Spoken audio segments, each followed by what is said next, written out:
This fella, wouldn't let him run a pet shop. Never mind a football club.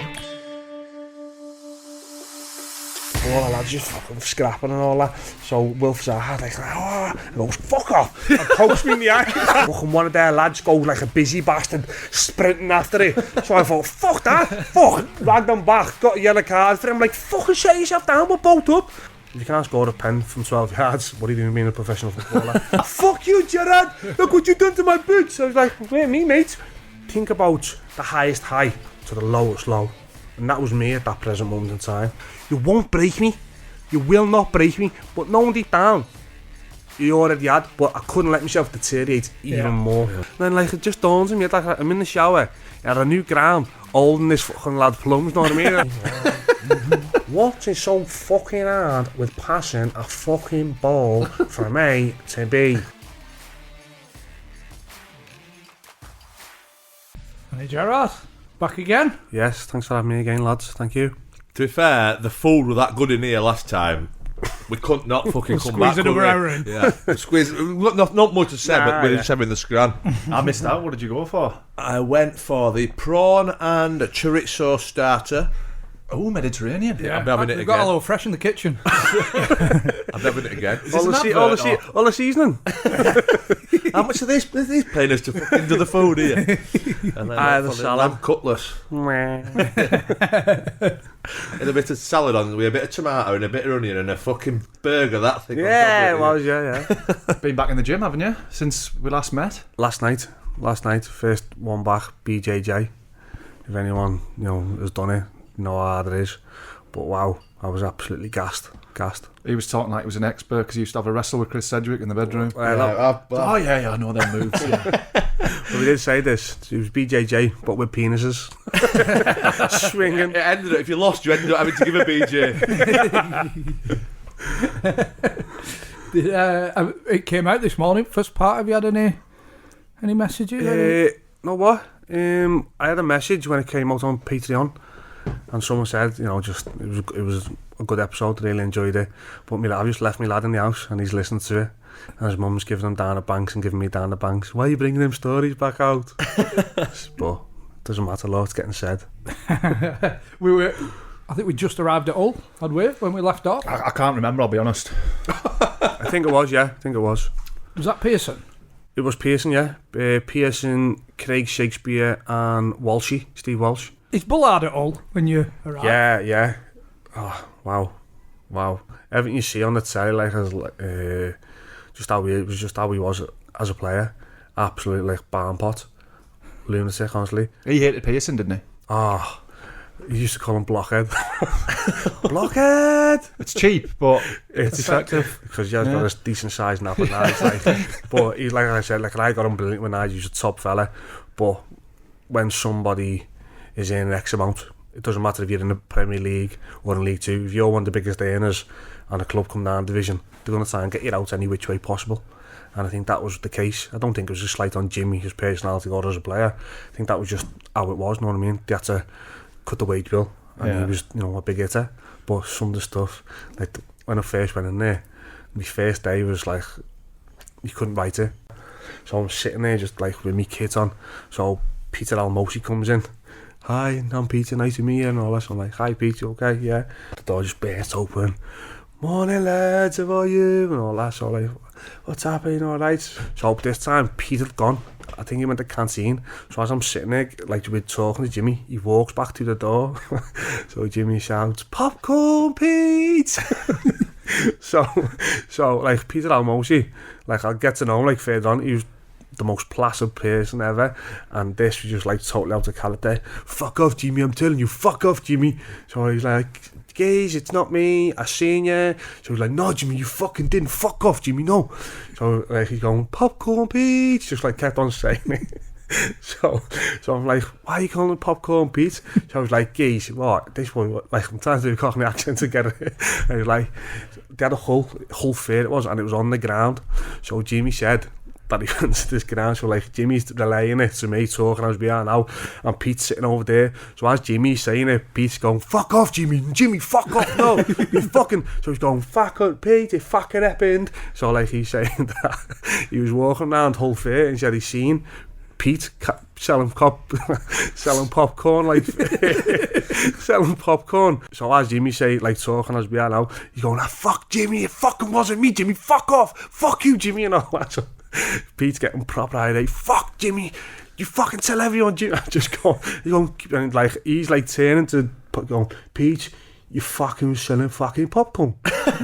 What you want? So he's going, no, fuck you, Jimmy, and just gets up and storms out. But like he just goes, I fucking got him on fucking side. So I don't know whether it was the wine or, but it was He obviously weren't selling popcorn. He weren't selling popcorn, but he was adamant that he was. And Pete just didn't get it in his head that he was on the wind up. So like obviously the first day you go training and all bits and pieces like that. And but bear in mind, this is my first day. Like I'm new to this. I'm just like I'm going back to the hotel. So training finishes. So Matt Duke goes in the toilet, goes in the shower. Jimmy goes like he's like a drink of piss, Jimmy. Yeah. He's got like an ass like a woman, like little fucking. You know what I mean? It's hilarious. Like this long hair, so he's like that, just shaking it out, taking his hairband out. So I walk in the shower. So I come to Matt Duke. So hi Duke, you alright? He's like yeah. He's just like basically just shit talking in the shower, like keeping our heads high, you know what I mean? Don't start clocking people's pieces and all that. But then like, so we're talking about something and then go, hey, Jimmy goes, have you felt Dukey's plums? I'm like, what?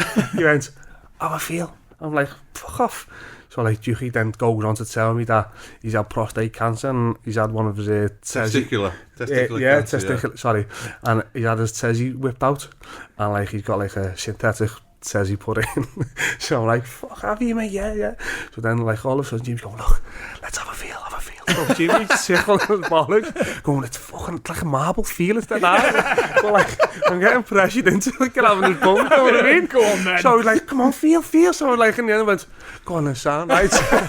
So I'm just feeling it, and I don't know what I had in my mind, but it was like a ollie, you know what I mean? Like it was like a pebble. It was rock hard. Not like when you have a squeeze, you tell you like have a little bit of this was like a stone, and I'm like, fucking hell, yeah, that's rock hard, that is it. And then like it just dawns on me, like I'm in the shower, I had a new ground, holding this fucking lad plums, know what I mean? And I'm like, oh yeah. So like it was. The thing is, well, Juke is so quiet, placid, and I just stood there, and just going, yeah, I have a feeling if you want.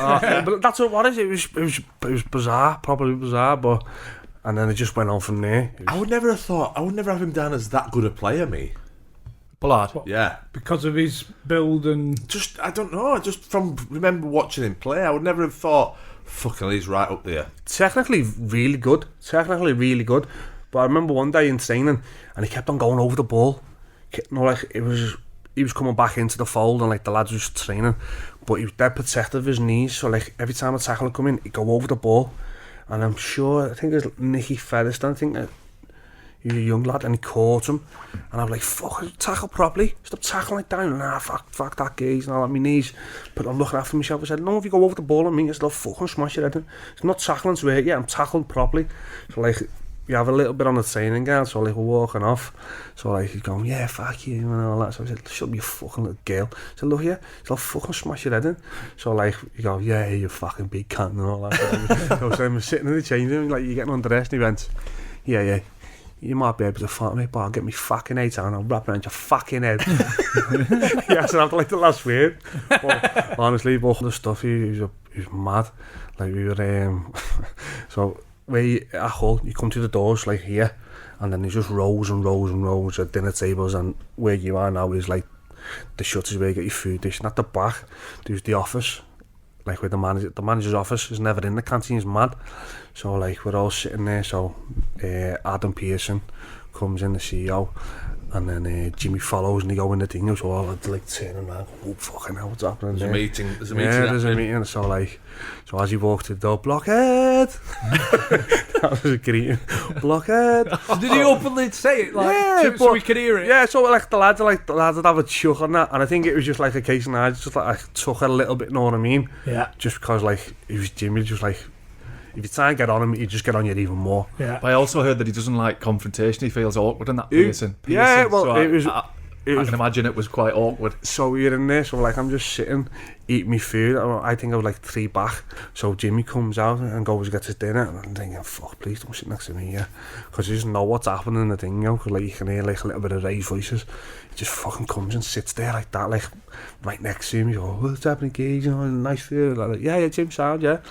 So Adam Pearson comes out of the thing, you know, like puts an envelope and slides, goes, Jim.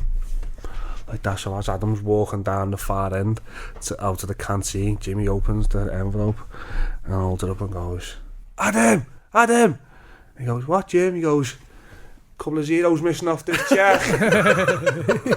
But like, I'm brand new to it, you know what I mean? The thing is, yeah, it's my second season in the championship, so like, obviously it must have been trying to pay him up. Adam, not enough zeros on this check. And just puts it down and slides it to the end. And just carries on eating his food, and I'm just sitting there like, fuck, this is a bit awkward, this. But like, you know, as a lad, you know, he was top draw. Ian Ashby. Remember we were playing away, and I don't know who we were playing, but we had to fly. So we used to fly from Donny? Yeah, it could have been Donny. But so we're on the plane. So we get on the plane, so Ash is like shaking like a shitting dog driving to the airport. Don't like flying. So then Ash is like, we're on like a little tin of beans basically with wings. That was it, you know what I mean? So like this little shithead plane. So I'm sitting here, Jimmy's sitting there, Ash is sitting in front of Jimmy. So he's going, it's me, what this? So like all the way through the flight, Ash has got a big coat on and with the hood pulled over his head, with his knees up, holding onto the front of the seat in front, going just like with his head down, with his head against it. So then we're coming into land, I can't remember where we're playing. So just as we're about to land, Jimmy just grabs the back of his seat and goes, we're fucking crashing! Oh my God, we're down! Right? So fuck off! Honest to God, his knuckles were white as they come, right? So as soon as we get down, like, we start taxiing, so he pulls us up back, the sweat was just dripping off him, honest to God, the sweat, and he just said, oh, you fucking little cunt, honest to God, his head proper went, but that was just Jimmy, he was round the bend. You did really well that season, didn't you? Were you player at season?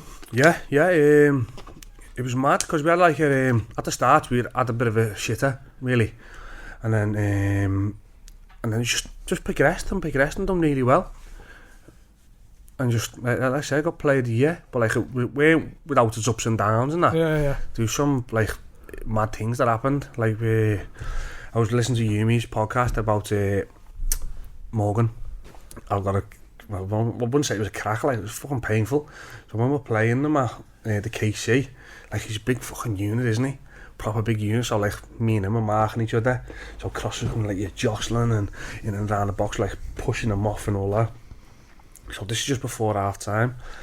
So we're jostling, like I said, So as I've pushed him, he just went fuck off and like give me a body shot. I went like that. I winced a little bit. So then like it tapers out, and then I don't know what happens, and then we end up with the corner or defending another corner. I'm not really too sure. So the same jostling, and he just fucking gave me a body shot, you know what I mean? Which another one? No, he gave me a body shot, so like I weren't too arsed about it, you know what I mean? I just thought, I'll fucking have you prick. So like we're jostling and all that, so I just got dead close to him, and he put his head there, so I just went whack, and whacked him with my shoulder, and it hit him like in his mouth and his lip. And his fucking, like, his nose or his lip started bleeding. I said, have it, like, you fucking big dopey cunt. Like, just, as you do, just, like, giving each other loads. So then he went, alright, fucking Sam, yeah, watch out, fucking have you. So I was like, yeah, fuck off. Go on, get back up there, you fucking big dope and all that. Just, like, big dope. Honestly. But his head, like, the size of a fucking Senny. The size of, like, that. So, like, we're just having it again. So, I don't know whether, this was before half time. So, I think it was, like, a succession of corners, you know what I mean? So then, worst mistake I could have made.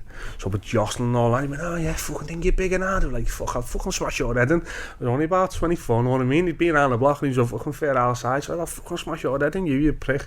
I like, you know what I mean? Just like chirpy young'un. Yeah, chirpy young'un. So we went, oh Willie, yeah. He went, fuck off. Just clamped onto me knob, right? I was like, fucking. So you start running round the box. Grabbed me by the knob, so he's just running around like that. And he's got hands like shoveling level. So like, just ragging it like that. So I was like, proper flapping. But he must have got a handful of pubes as well and pulled them off as well. So I'm like, So then like the whistle goes for half time. So like, so I'm walking in proper dead ginger and all that. So the officials go like, what's the matter? I was like, I'll tell you in a minute. So we'll go in. I think Malt's name was, Maltby. He had like a long hair, didn't he? Long hair, like a crash helmet. Yeah. Like a mod. So like I was like, mod, and me knob. Oh. And like, so he was like, what? I was like, yeah. So like, he went, yeah, let's see. So I'm like, pulling me shorts down and that. Honest to God, the state and me knob was absolutely. It started going purple and that then. So I was just like, oh my God. So like I'm sitting there listening to like what Nige got to say with ice on me plum. So like me knob's killing me. So I'm like, and then the ice goes on it, and then it just goes like a walnut. Honestly, it just goes back inside. So I'm just sitting there like that with it. So then we go out for the second half. I don't think I've ever seen anybody ice a dick, by the way. Oh, even your groin's bad enough if you got a sore groin, but honestly, but it's just like bang, smack bang right in the middle. So then we go out for the second half. So like I'm playing, and the discomfort is absolutely crazy. Like, I can't even just justify the pain. So I'm like, So I done all right. So then after the game, come in, get a shower. Like Malta's like, let's see, and this like it's purple, it's bruised. It's like because he just grabbed it and just like basically just led me down the box. Back, Took you for a walk. So, but like at a good pace. So like he's gone from like 0 to 100 in like rapid time. Like pulled like a piece of chewy. Like, so has he got the cock and balls? No, just the cheese cob, just the knob. Honestly, so he just grabbed it and just like I'm walking into the. It's like the players' lounge. So like I'm proper walking like John Wayne. Honestly, like side to side. He was like, "What's the matter?" I was like, "I'll tell you in a minute." She's like, "No, what's the matter?" So I went like because like all my family used to come to the games and Laura's mum and dad and that. So like I leant into it like. I bruised me knob. You know, she was like, bruised it. And she's like, what do you mean? I was like, so I told her, she's like, fuck off. You can't be doing that for people. I was like, you know, it is what it is, don't worry. And I was like, oh, okay. So she went, I'll show you when I get home. So like everyone's piled back to ours, like just as they did after every game. So I was like, no. So like I'm walking like a bit of Tin Man, you know what I mean? So I just pulled my shorts down, pulled my tracky bottoms down and pulled them. And honest to God, she started crying. The bruising was absolutely ridiculous. Did it make a bit of swelling though? Oh, listen, there's no fun with it. There's none of that. I was in too much pain, honestly. It was bad. No fun with it. It was bad, honest to God. Listen, if we went like a big crazy French baguette, I go, yeah, come on. It's a photo opportunity, isn't it? Oh, yeah. Most of that. Yeah, honestly, listen. I only think it looks like an Alsatian. Chewed it. Honestly, the pain and the colour of it. And it was bruised for a good while, like. But honestly, she was like... So do you think you came off worse in that one? Oh, then? did I? Yeah. Bit of a cut lip and a fucking bruised wormwood. Yeah. No, he had the bruised lip and the thing, yo. But I had like a sore ribs and, like I said, you know, my cheese cob was in absolute bad nick for a while, like. It's crazy. Where did you finish in the league that year? We were right in contention, until the last 3 games, and then the wheels fell off. We ended up on, I don't know whether it's still going. We set the record for the longest away unbeaten streak. I think like 14 games, 15 games, which like back then like it was a fair old achievement. Like, so you want to stay? Yeah, I was desperate to stay. So what happened? You went back and they wanted to play you in the playoffs. So what happened? So after we played Cardiff in the game. So I went shoulder to shoulder with Jake Bothroyd and I rolled my ankle. So I played till half time. My ankle was mashed, and then I come off. And we got beat, so obviously you go out on the dugout, just sit on the dugout, and I've come back in and I've sat down, so I'm getting changed, so I'm just sitting there in the slip. So Nigel's just come over to me and just like, Jez, Dave wants to see you. I'm like, what? He went, Dave Jones, he wants to see you. I'm like, good one, Nige. And he was like, no, do you want to see you? I was like, now, what in a minute? He was like, well, might as well do it now. So stood up, tied around me. So I go out and speak to them, so I'm like, oh, you alright? Like, shake hands as you do. And he was like, right, listen, we've been obviously had someone watching you every game. You know, you've been really good this year. you know, I think we made a mistake letting you go. I was like, nothing I can do. That's your decision. You know what I mean? So like we're just talking and then all of a sudden he was like, well listen, once it finishes your loan, normally you just go away on holiday, but like, and he was like, it looks like we're going to go into the playoffs. I was like, yeah, because like Cardiff were top 2, weren't they? Yeah, right all, and then he just fell at the final hurdle. So like it looked like we're going to go into the playoffs. I want to play you. I was like, what? I was like, what do you mean you want to play me? You're like, I want to play in the playoffs. I was like, you're not expecting this, like, it's all been forgiven, because the last time you spoke to him proper was it after the playoffs when you're saying, well, no, if he'd have played me, we would have won.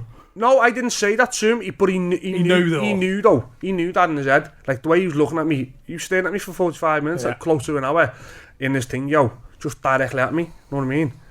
But that's so like he knew anyway that he messed up. He's like, and then he said like, you know what, I shouldn't have let you go out on loan and that. I don't want to play you. So I was just like a bit bewildered. But then on the flip side, I was like, if I go back and get promoted, I've got what I wanted anyway. Yeah. You know what I mean? I've played the full season. I've done really well. So my stock's really high.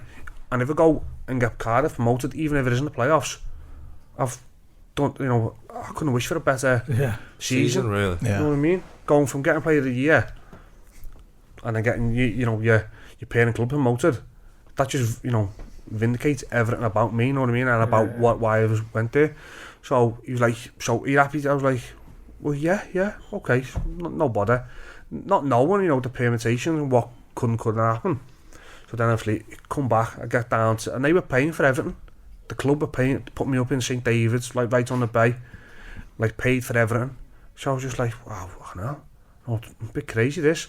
So then it turns out I couldn't play in playoffs because I went in January. Yeah, I went registered in the January squad list. So you got to submit to squad list 31st of August and the 31st of January or whatever it is in January. And I went in the January one. Well, you won't be, would you? No, well, that's what I mean. You know that, though, exactly. It's novice stuff from. Well, it was mad because, but then they let me play against my parent club as well. It was a buzz. Know what it sounded like to me? They just like, just go. You can have whatever you want. Just go. You know what I mean? Yeah. If you want to play against us, you can play. Just go. Know what I mean? But and was Dave Jones still there? Was he the one that? No, he was still there at the time. So this all happened, and then he fell out the playoffs, got beat and all that. So then he got the bully, he got the sack. So then I'm thinking to myself, well, if he's not there, I can go back now. Yeah. But then fresh start. But then in the back of my mind, and my missus will be saying, I told you so. Well, she did. She said, don't go back to Cardiff. Just don't go back to Cardiff. Too much has happened. Doesn't matter who's coming in. Don't go back to Cardiff. But me, like a dickhead, just didn't take her advice and didn't heed the warning. They always know best, mate. They do. And it kills me. In hindsight, it's a wonderful thing. But the way things happened, you could never have foreseen. If Dave Jones hadn't got the bullet, I would have kicked up the form. Up. Yeah, I would have kicked up. And within your rights too. Yeah. Just for what happened. But then, you know, after that, it was just like a catastrophe. Car crash, wasn't it? It was a car crash, but then that car crash has impacted further. That year after didn't stay in that year. That's impacted me going forward. So that's obviously where Malky Mackay gets the job. Yeah, well, you know, he comes in. So like, I'm in my head, I'm moving. So he phones me. Oh, what's happening, big man? You okay? Like, listen, this fella sold me the dream. If someone comes in and says what he says to you, you're staying, no matter what. I want to build a team around you. You know, I've seen what you've done the last couple of seasons. I don't know why he sent you out on loan. Just blah blah blah. I want you to be the leader in this team. So I'm like, fucking hell. Sound. Yeah. You know what I mean? I'm thinking, you're saying all the right things, yeah. So then, like, that was before. And then, you know, anyone who knows me knows how close I was and I'm with my granddad. And then, like, for me, my whole world collapsed. My granddad died. Massive heart attack, had died. We were supposed to be going to Portugal on the Tuesday, I think it was. And I was going to get my haircut. And I had a phone call, like, Laura come and got me in the barbers, which is, like, luckily next door to a mum and dad's. And like, she can't speak, so I'm like, fuck, something's happened here. So then I go, she can't, so just head down to my granddad's, and he's had a massive heart attack and just died on the spot. And like I said, you know, without my granddad, I wouldn't be a professional footballer, because everything he did for me, even though my mum and dad done everything for me, he's the main reason and the main protagonist why I became a footballer. Because without him, I wouldn't have got to training, I wouldn't have got to games, because no matter where he was working in the Northwest, he had to leave at a certain time to make sure he got back for me, to take me to football. And that's how big of an impact he had on me. I'm like, I could have the worst game in the world and he wouldn't say jot to me. He'd just go, I've seen you play better, son. Like, as me half, I would go, lad, you're fucking terrible there, which you need sometimes, but then he was the counterbalance, know what I mean? Good cop, bad cop. And then on the flip side of it, if I played well, you put you on cloud nine, but that weren't just for Anthony Gerrard, the football, that was for Jamie Rivers, that's my cousin, the graphic designer, Thomas Sweeney, anyone, even the girls, anyone. If anyone had to be at a sporting event at this certain time, sorry mate, I can't see you, I've got to go and take Steffi, any of the kids, any of the grandkids, that was him. He was just like, and anyone who knows me, like I said, after that my world just collapsed. So then I'm on the phone, so my agent at the time phoned him, said, listen, his granddad's died and he needs to be at home for a couple of days. He was like, okay, no problem. We're going to somewhere just outside Seville, it was. Yeah. And it was fucking piping hot. It was like 50 odd degrees. It was like Andalusia, it's like the hottest place in Spain. That's where he wanted to go. So after a couple of days, I think it was the funeral and all that, I don't know whether I can't eat, like the times were all a bit mashed and that. So I went out, so I'm training on my own, like the lads are training, then I'm doing a session on my own, like just basically to get myself up, which I didn't mind. Up to speed, like. Up to speed, yeah. But then, like, because I've done nothing, and like my head's been a bit pickled, you're not in the right frame of mind, you're not doing the right things. Yeah. So like, after training, I'll go for like a walk with my head, and then like the next day, I'd feel like my calves and that, because like I said, I've only ever suffered with my calves.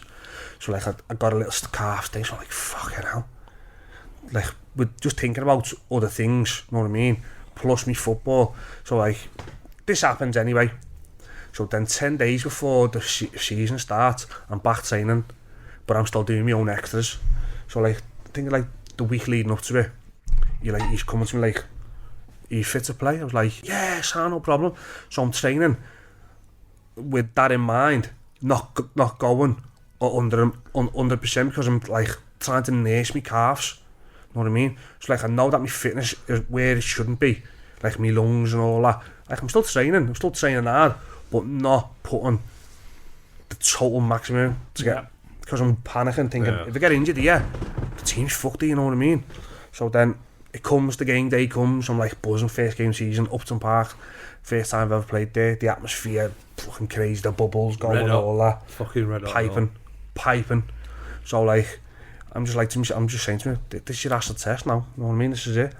The game kicks off. It's a great game, really. You know, we're defending, we're attacking, you know, everyone's just going, and then we score in the last minute. So I'm going crazy, sliding. I remember knee sliding and taking someone out, and like everyone piles on. So then like, but after 60 minutes, I'm gone. I'm physically gone. My calves, I'm cramping up. Then the Carlton Cole comes on. I think I was the only person to get booked on the day. And that was because he rolled me, because his unit rolled me, and I couldn't chase him. I just physically couldn't chase him, so I just went, fuck, just dragged him back. So I just done anything possible to get through that 90 minutes. So we get won the game 1-0. Yeah, won the game 1-0, played well, get a clean sheet, so I'm thinking, I'm off, I'm flying, I'm doing well there. You know what I mean? Impressed the new manager, showed him what I can do. And then that was it. I just thought, sound. Got back on the bus. I know, like, where you're on the bus, like, after the game, you're buzzing, no matter what time it is in the day. Like, I've played night games, I haven't gone to sleep till 4 o'clock in the morning, where your adrenaline's still going, and you lie and close your eyes, and you replay the game, like, certain situations and bits and pieces like that. That weren't the case.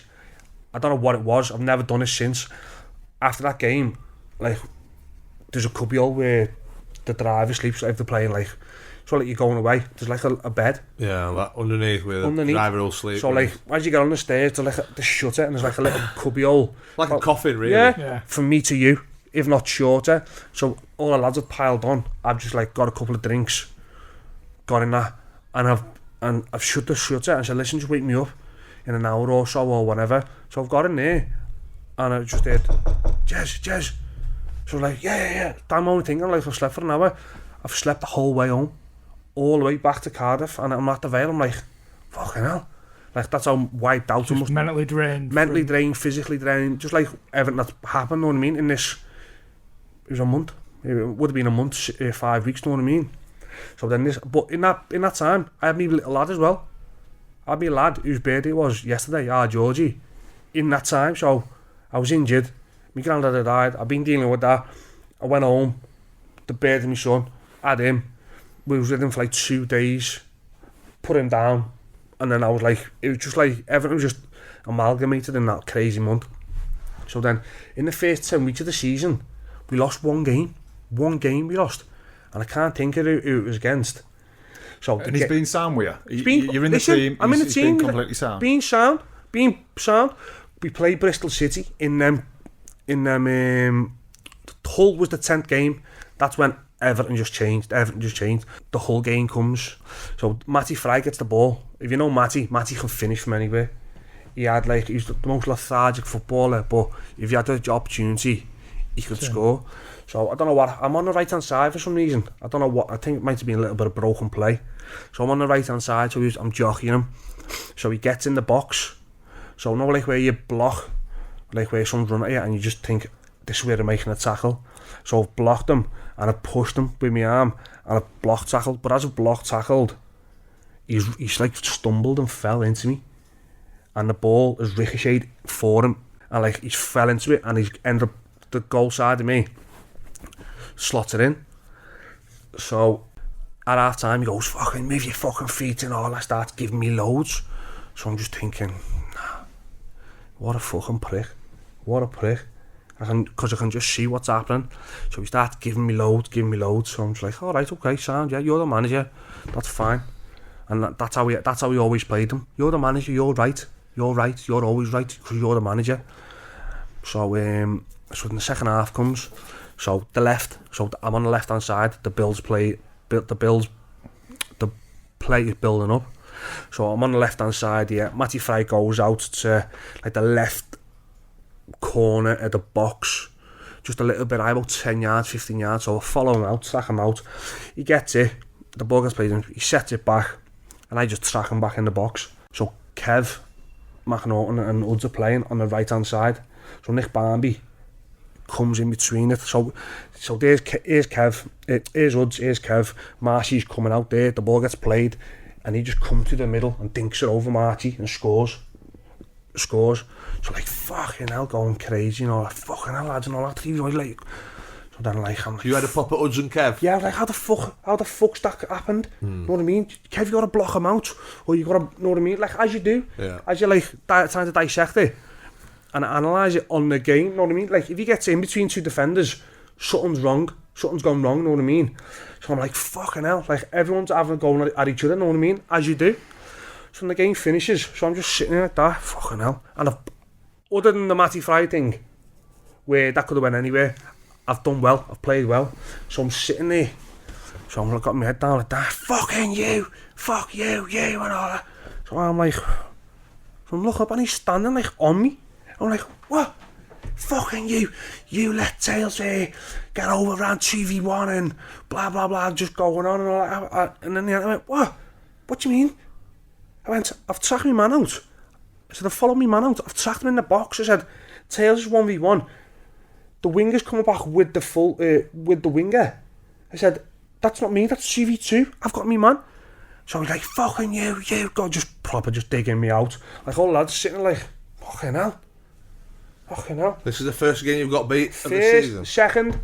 So in them 10 games leading up to this game, Hull was the 10th game. This is the second game we've been beaten 10 games, which is a fair you know what I mean? Especially in the Championship, because everyone beats everyone else. So he just gave us, I'm like, what? Fuck, I was like, how's that me? I said, I'm tracking him back in. I said, if Matty Fry scores, then you can have a go at me. But if it gets played behind me, through the box, and he comes in behind, urgent Kev, I said, why aren't you fucking digging them out? I'm not like fucking saying, yeah, I'll ship the blame onto them. I'm going, but it's just not justified. the way he went off, it just wasn't justified, you know what I mean? And you could just see it a mile off. All the lads could. So I was just like, fuck. I said, all right. I said, listen, you're right. Like I said, you're right. You're the manager. Sound, no problem. So then he storms out. Fucking smashed and all that. So then Dave Kersley goes scurrying after him like a little fucking brown-nosed rat that he is. That's his assistant. Listen. Go scurrying out after him and all that. So then Joe McBride standing there, so you just stand up and you go, Joe, what the fuck's that about, mate? So what the fuck's that about? Who's Joe? Joe McBride, coach, he's the first team coach. Right. And he's dumbfounded. He doesn't know what to say to me because he knows that it was just over the top. It was just fucking stupid, know what I mean? Stupid. If anyone was to get fucking dug out, it was Marshy, Uds and Kev for the way the second goal happened. Yeah. So then we're sitting there, the lads, and the lads are like, fucking hell, what's that about? So like Hud says, lads, you know, Jez, you play well there. I was like, listen, that's me done now. And the lad's like, no chance. I went, listen, just watch next week. I won't be playing. I won't be near it. And the lad's like, no. I was like, listen, I might not be the brightest button, but I know when I'm getting played and I know when there's ulterior motives. I said, and that's one of them situations. So like, I don't know whether the lads are like trying to butt me up, going, no, but it was happening, whether they liked it or not. You know what I mean? So lo and behold, next week comes, I don't play. So then I come in, I go out. Come in and I go out. Did he pull you? No. He never pulled you and said, look, you've done well, but... No, never. But then, while I'm going in and going out, he's just still on me. He's just going at me. But it's not just me. But I feel like I got like a proper terrible time, but it wasn't just me. Parky, Deckel, there's loads of us. But Gabor. But Gabor was out from the start. He was out. He was never near it. You know what I mean? And I think Deckel was the same. But the way he done it to me, I don't know whether I'm over-egging it and overplaying it, like, oh, the victim, but I don't think it was. I honestly don't think it was. Probably similar with me. The way things played out through the year, he was just after it. He was just after me. As he's doing it to me, I can't like figure out why he's doing it. Like, I'm still only young, you know what I mean? Like, I just can't. And like, things start deteriorating with me, like with me, the mental side of it. So like, I'm going to training, like the lads wouldn't know it. I was going to training. I was waking up I had to be in at like 9:30. I was waking up at 9:15, brushing my teeth, jumping in the car, driving, coming home, and just staying in the house and just getting in bed and doing. But like the lads wouldn't have known this. Oh, exactly the same, mate. So like, it was mad, like, because it was profound, like, for me, that how can you be so horrible? So then, so it wasn't so much the fact that he'd taken you out the team. You if someone explains it it to you and goes, listen, I brought Ben in, I can't see it, you know what I mean? I can deal with it. I might not like it, but I can deal with it. You know what I mean? Understand why? I can understand why, but then it didn't stay at football. It didn't stay just at the football. So Christmas come, and I don't know where we were playing. So I went and seen him. I think it was the Friday. I said, listen, Gaffer, am you alright to go home? Because like, he was like a... Oh, it was just a sergeant, mate. His first meeting, he said, it basically just like a fucking, you know, like SAS program, military, basically like that. Right, this is fucking what's happening. No earrings, no fucking caps. Everything had to go through him, whether it was to do an interview, to go home. So I asked him, I said, Gaffer, you know, when you're alright to go home, I haven't seen, you know, my little boy, I haven't seen him, because often it was like, no, it's not my problem. Not my problem that your family haven't moved down. So I was like, what? He went, oh, and anyway, on Sunday, we got the kids' Christmas party. So I just went, oh, alright, sound. So you wanted to go home after the game? I wanted to go home after the game to see me lad, George, you know what I mean? Like, now, looking back at it, I fucking hate him. I hate the man. Because what I've had with me first lad, Harry, and me baby Florence, I've never had with our Georgie, because I've always had that. I'm getting a little bit thing, you know. I've never had that. I wouldn't say bond, but you missed out on a bit of his. Yeah, I missed out on the thing. Yeah, the little tiny things. Know what I mean?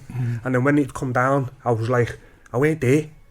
My head was all over the place. You feel like he's taken that away. He took that away from me, and I thought, like, now he's a cockroach. That's the only way I can describe him without saying things that could potentially ruin my life going forward as a coach. So this has happened anyway, the Christmas party thing. So then I turn up So I walk upstairs. It was at the very top floor of the stand. So I walk up. So I walk to the doors. And all these kids are all running around. So like Christmas jumper on and all that. So I look around. And I can see Josh McGuinness. I don't know whether Wilf was still there. And it's the equivalent to the first year pros, second year pros. And me. So I'm just like... So then the girl comes over to me. She's like, Jess, what are you doing here? I was like, I've been told. I was like, oh, well, I got told all the 13 lads don't have to come. Don't have to come. And I was like... And then... That's when it changed. That's like when I had this fucking burning hatred. Does that from then? That moment feel personal, like? Yeah. Before it felt personal, but from then I knew it weren't football. It was more vindictive. Yeah, it weren't football. Like I said, it was football. I could deal with it and I could move on. And I was like, I had the mentality to the lads, and no, he's not going to break me. But he'd already done it. But I was fighting with myself. He's not good. Don't let him do it anymore to you. Don't let him do it anymore.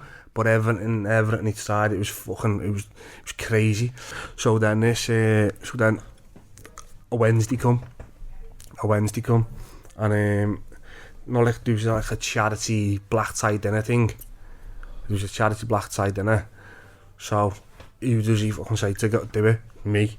So I didn't have a tux, so I had to go and get a tux, come back home, come back to Cardiff. So there's me, the girl who worked at the club, Katie Ann, Malky. There was a few others all around, like they're all going, and he's like trying to like make little snide comments, and someone's like, yeah, sure, no problem. Who Malky was? Yeah, he's there. Yeah, so then, he's there. So then there's a fucking quiz, isn't he, on India, and it's like it's crazy. So like there's a quiz on India. So it was like, who wants to do it? Who wants to do it? He goes, go on, Jez, you do it. Go on, Jez, you do it.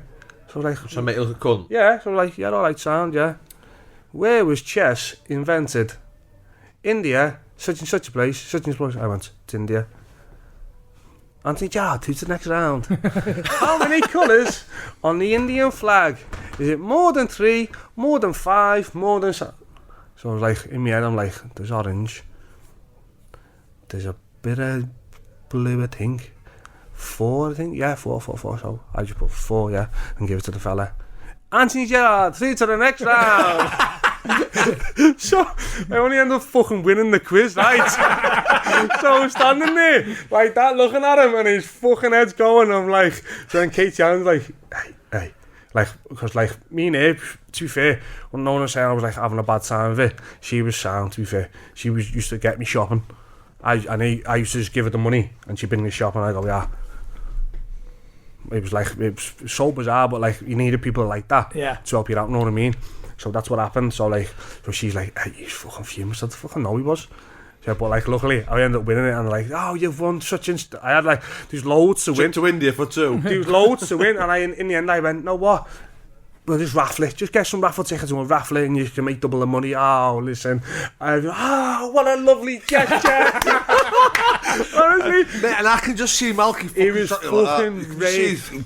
And just getting more wound up and more wound up. Honestly, so... Dave, he's fucking won the quiz on India, Dave. Yeah, honestly, so like, just like I said, but then every so often, like, he'd try and have a go at me, and I'd go, no. And like, so they'd go, come on, in there now. And I was half shitting myself, know what I mean? Thinking, fucking hell, what's he digging me out for now? So like, I'd walk in, I'd walk in. Then Dave Kerslake would walk in, and he'd sit on the couch. So I'd be sitting there, Mark would be sitting there where he is, and then Dave Kerslake would sit on the couch there. So like, I was like, looking behind me at first, like, fucking hell. I can picture it. I can picture the room, mate. I've been in the room as well. Just like shitting myself, thinking, fucking hell. Because like 2 fellas, no managers ever goes in a room with like, normally just the manager, because whatever's said is confidential. Yeah. I don't know why he was in the room. I couldn't give a fuck, really. But I think it was just like an intimidation thing. Strength in so numbers. Yeah, so like I was just like sitting there. So in the end, I just used to walk in and go, what the fuck's he doing in here? What's he doing in here? What, is he your backup or something? Like, it got to the point like where I just didn't give a fuck. Like, where me mental state, I was like, what? I didn't even look at him. I go, what the fuck's he sitting there for? So is he your backup? Hey, he scared me kicking off or doing something, because I'm not going to do it. You want me to start going crazy? I'm not going to do it. You won't, and in the end, I was just looking at like me, you won't break me. You will not break me. But knowing deep down, he already had, but I couldn't let myself deteriorate even more. Yeah. And it was just mad. Honestly, it was just mad, the situation.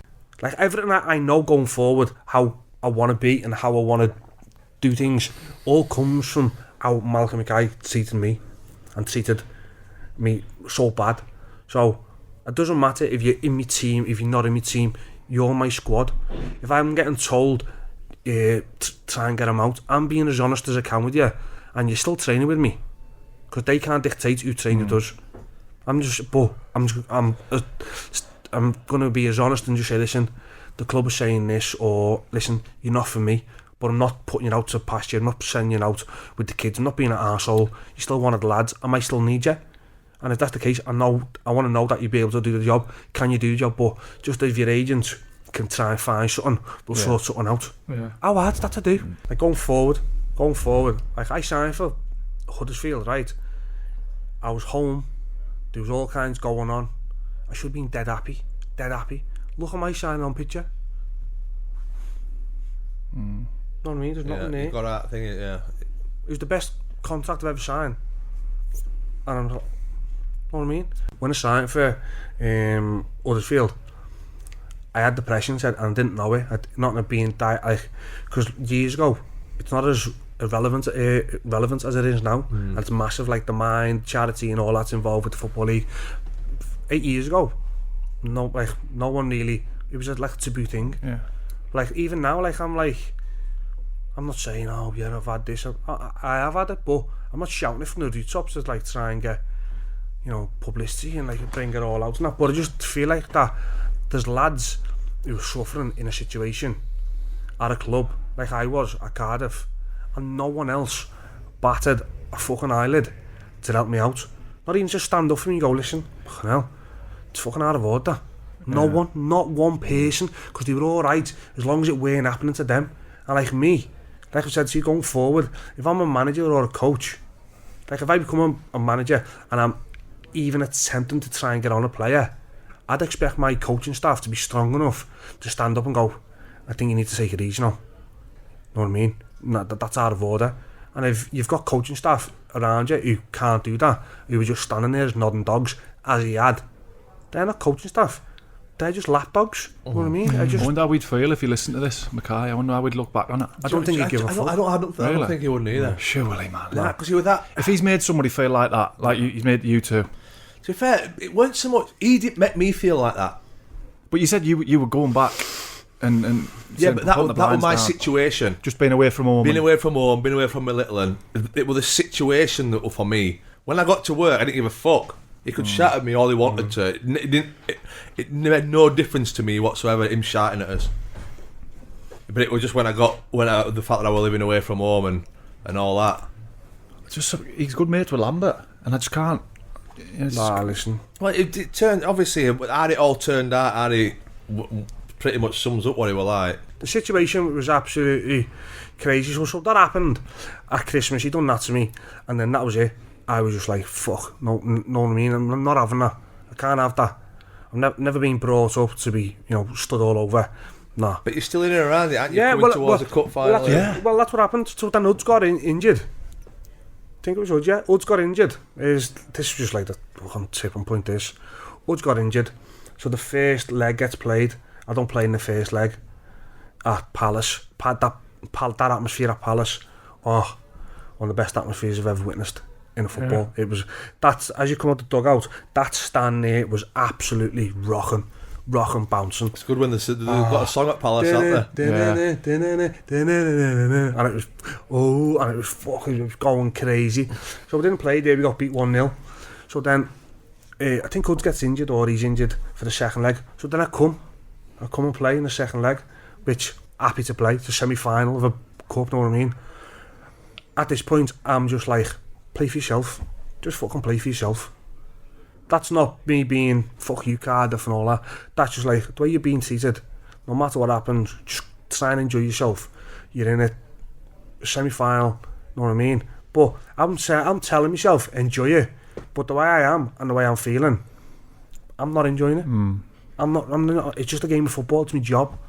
So then corner comes in, I jump, I had the back of cross, it hits someone on the leg, I don't know whether it was Philip Kiss or the defender, it goes in, we go into extra time, I'm thinking, I've contributed, you know what I mean? Wow. So then in the week leading up to it, we're taking penalties, so I can whip a ball, so I'm just whipping bottom corner, top corner, going across my body, no pressure, boom, boom, done, you know what I mean? So then it comes to the game, Jez, 5th pen, I'm like, what? From Malky. Did you start the final? We'll get to that. So Jez, your 5th pen, do you want to take one? Yeah, I'll take one. What number? I said, whatever. Like, I'm just buzzing. I've helped us get to this point, you know what I mean? 5th pen, like, yeah, sound. Thinking to myself, fuck, yes. You know what I mean? Could be the one that wins it. No, little fucking bungle, the prick took it away from me. Right? So, it happens. I don't know, I can't remember the scoring, but then Jonathan Parr, we were one up, one penalty up. So Jonathan Parr steps up for their 5th pen. If he scores it, I step up to send us to Cardiff. Yeah, to send us to Wembley. Oh, so this is a semi. This is the semi. Oh, I can't remember the semi gunner pens. Yeah. So I'm 5th pen. So Jonathan Parr is 5th pen for Palace, but they're already 1 down. Or I mean, we're leading by 1. So I'm not saying I'm thinking score, give me a bit of. But in my head, I'm thinking, no matter what happens, if he scores and I score, I'm a legend. I'm the lad who scored the penalty to get Cardiff to the Carling Cup final. Yeah. He fucking goes, doesn't he? Fucking hits it wide, the prick. Honestly, God. Honestly, that is my luck. I just thought, like, I ran off celebrating, but as I'm running to Bungle, I'm thinking, fuck. You fuck. And then I got to Bungle, and I'm like, you took it away from me. But like, I'm buzzing, because obviously he made some brilliant saves, Tom. But then, that was it. I was 5th pen. I had it where I was going, and he missed his pen. So I'm like I said, I'm sprinting down. But in my head, I'm thinking, fucking hell, I didn't get to take a pen. So then it happens and all that. So then I'll go, I think I'm playing. And like, with hit and miss. And then it leads up, the week leading up to the Carling Cup final. So obviously, it's Gerrard v Gerrard. And I'm doing all the press. Like, finished training. Which he'll have hated more than likely. I did and I didn't. No, him, Malky. He'll have hated switching the telly on and, deep down, just thinking, I can just see it now, just like grinding his teeth and that. Fucker's on again. But the thing was that Georgie was in hospital all that week, my middle lad. So, and he knew that. The coaching staff knew. So I was training, doing the bits and pieces I needed to do, and then I was driving up to Liverpool. And then driving back in the morning, training, doing what I had to do. Driving. So, everything, all the press, everything, all the pictures, thinking, fucking hell, no. Instead of him saying, right, I tell you what, just have 3 days off. No, well, I didn't want. For the last 2. I didn't want that. We ain't asked about that. We ain't asked about that at all. You know what I mean? But I was doing everything. I was doing all the press, doing everything, like, as you can imagine. So I'm driving up and down, making sure he's okay. Then I drive back down on I think it was the Wednesday or the Thursday night. And I'm falling asleep, like, where I'm that side. So, the M50, it was the M50, wasn't it? Where it cut through. Yeah, I remember going through, like, Monmouth, Ross and Y.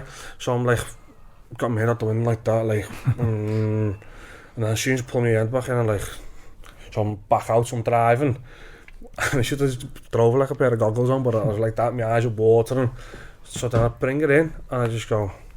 So in the end, I like hit the rumble strips and like had a little bit of a wobble in the car. I thought, fuck no, you're gonna kill yourself. So I pulled over. I'd slept there the night, so I jumped up in the morning and I phoned me missus. Said, listen, I feel terrible, but I can't come back now. Said, I've just nearly crashed last night, and she's like, no, don't worry about it, and all the bits and pieces. So I was like, fine. But so I played leading up to it. So the week comes. Friday we go down there, doesn't name the team, so I'm thinking, no problem. So like, you're expecting to play? Hudds is still injured. Hudds is injured, has not trained one day. I'm not exaggerating, right? So we're down there, so like everyone gets the suits and all that. So we go down to the meeting room. So we're sitting there, names the team, I'm not in the team, and my head just literally if me could just fell off my shoulders and rolled out the room, it would have at that present moment. So I just jumped up and just walked out, fucking out the meeting. So I was like, what, was the meeting still going on? Yeah, where the fuck are you going? I was like, I need to go. My head had just gone. I was going to explore, I just need to go. So we were in the Chelsea Harbour Hotel. So, and that's not me, like, I should be playing all that. If someone puts you, as treated you that bad previous, and then leading up to everything that you've gone through, driving backwards and forwards, done all the press. Just boil it up to just a point. It was like a cassette, like where you've got a pan on the stove. Yeah. And it was just teasing, and then in the end, it went all over. But rather than exploding, you've just got away from it. I just had to get away with it. Who did he put in the team? Hoods. Right, so Hoods has just come back. Hasn't trained, and done nothing. Come back, stayed in. So my head is that would have been Malky would have been like, fuck, who does he fucking think he is? So walking out of my meeting. Listen, so it get better than that. So then my head just gone. So we're in the Chelsea Harbour Hotel, and in the Chelsea Harbour Hotel, there's the reception here. And there's all glass-fronted shops going all around. So I'm hyperventilating, you know what I mean?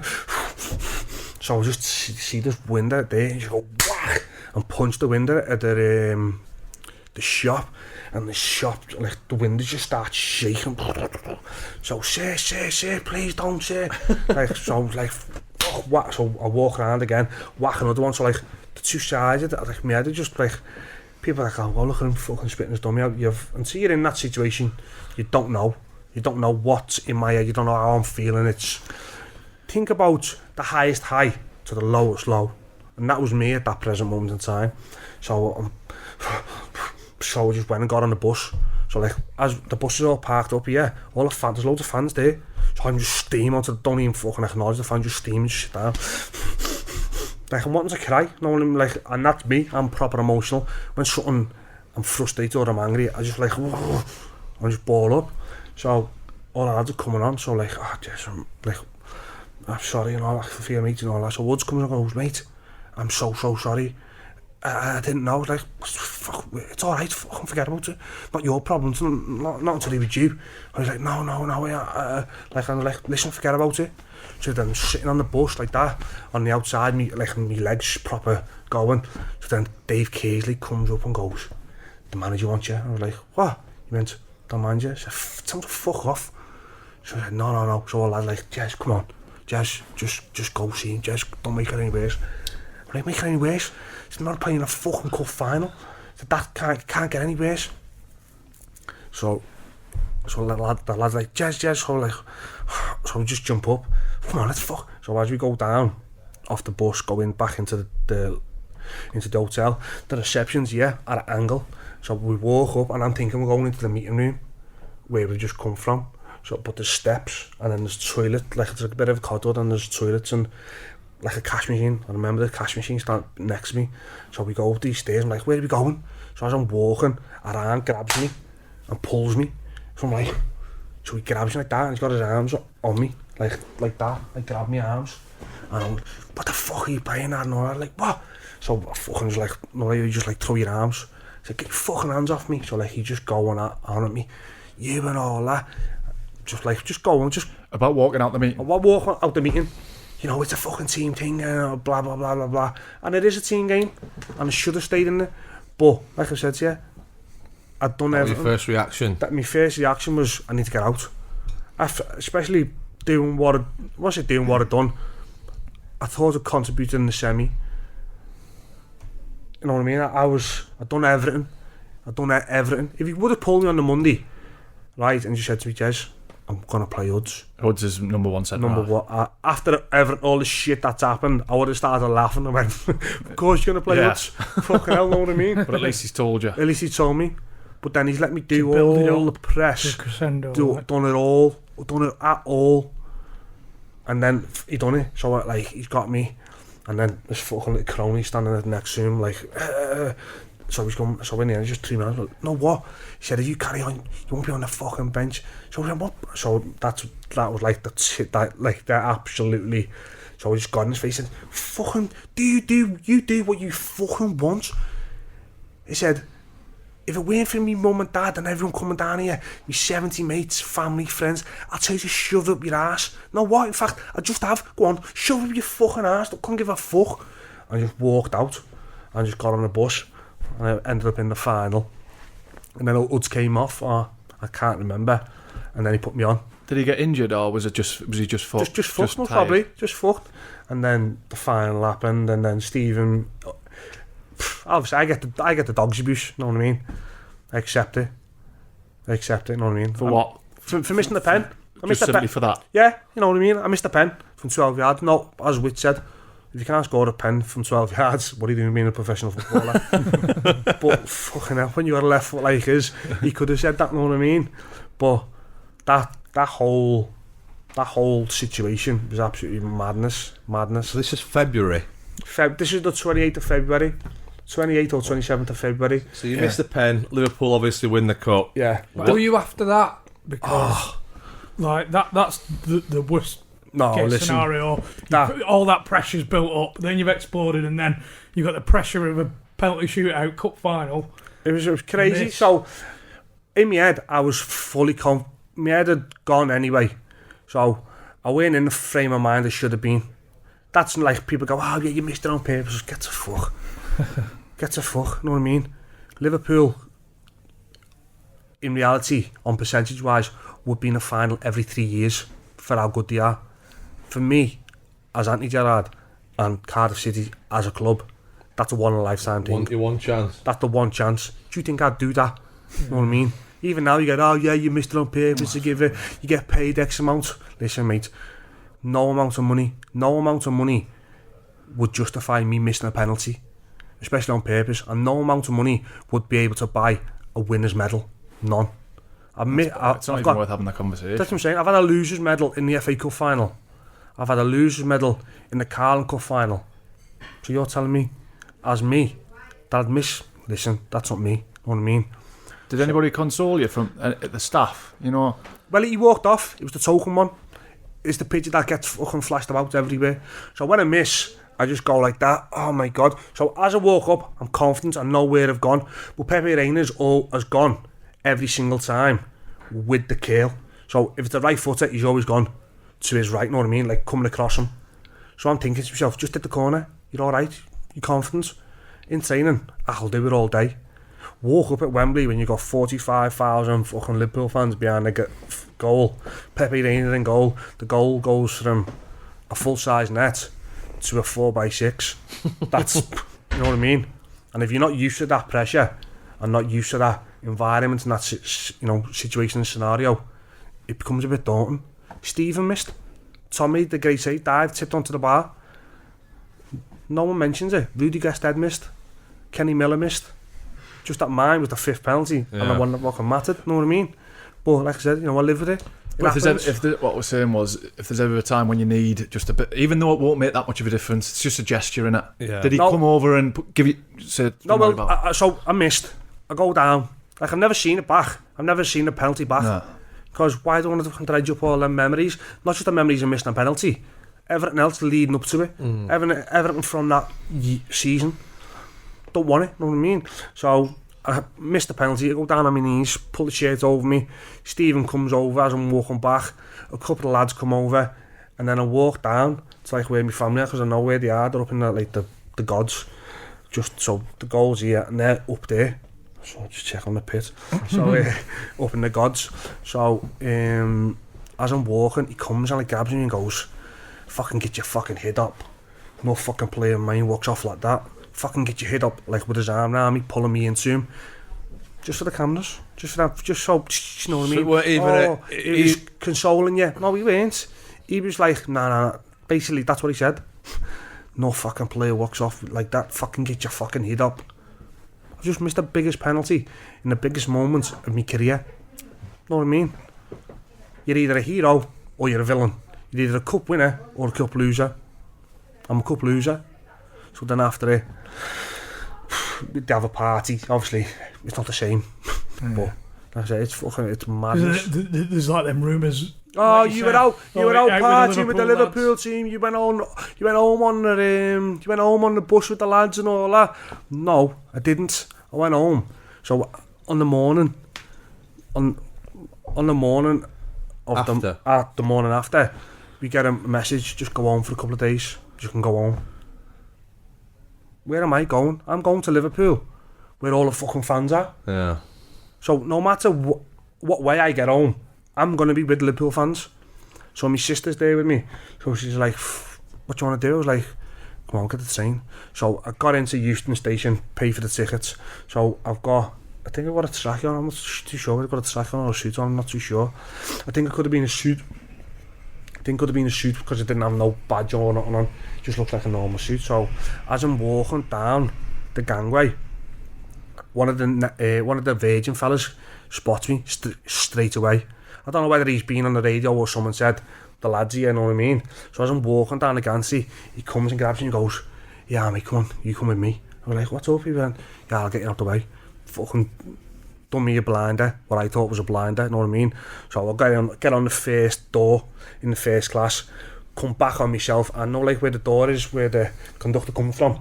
So there's 2 seats here, so the door here, 2 seats, then there's 4, so then there's 4 and 4. So I've sat in closest to it, so I said, you know, I haven't had a wink of sleep, where my head just pickled, so my sister's like, you okay? And so I was like, yeah, hello, yes, no problem.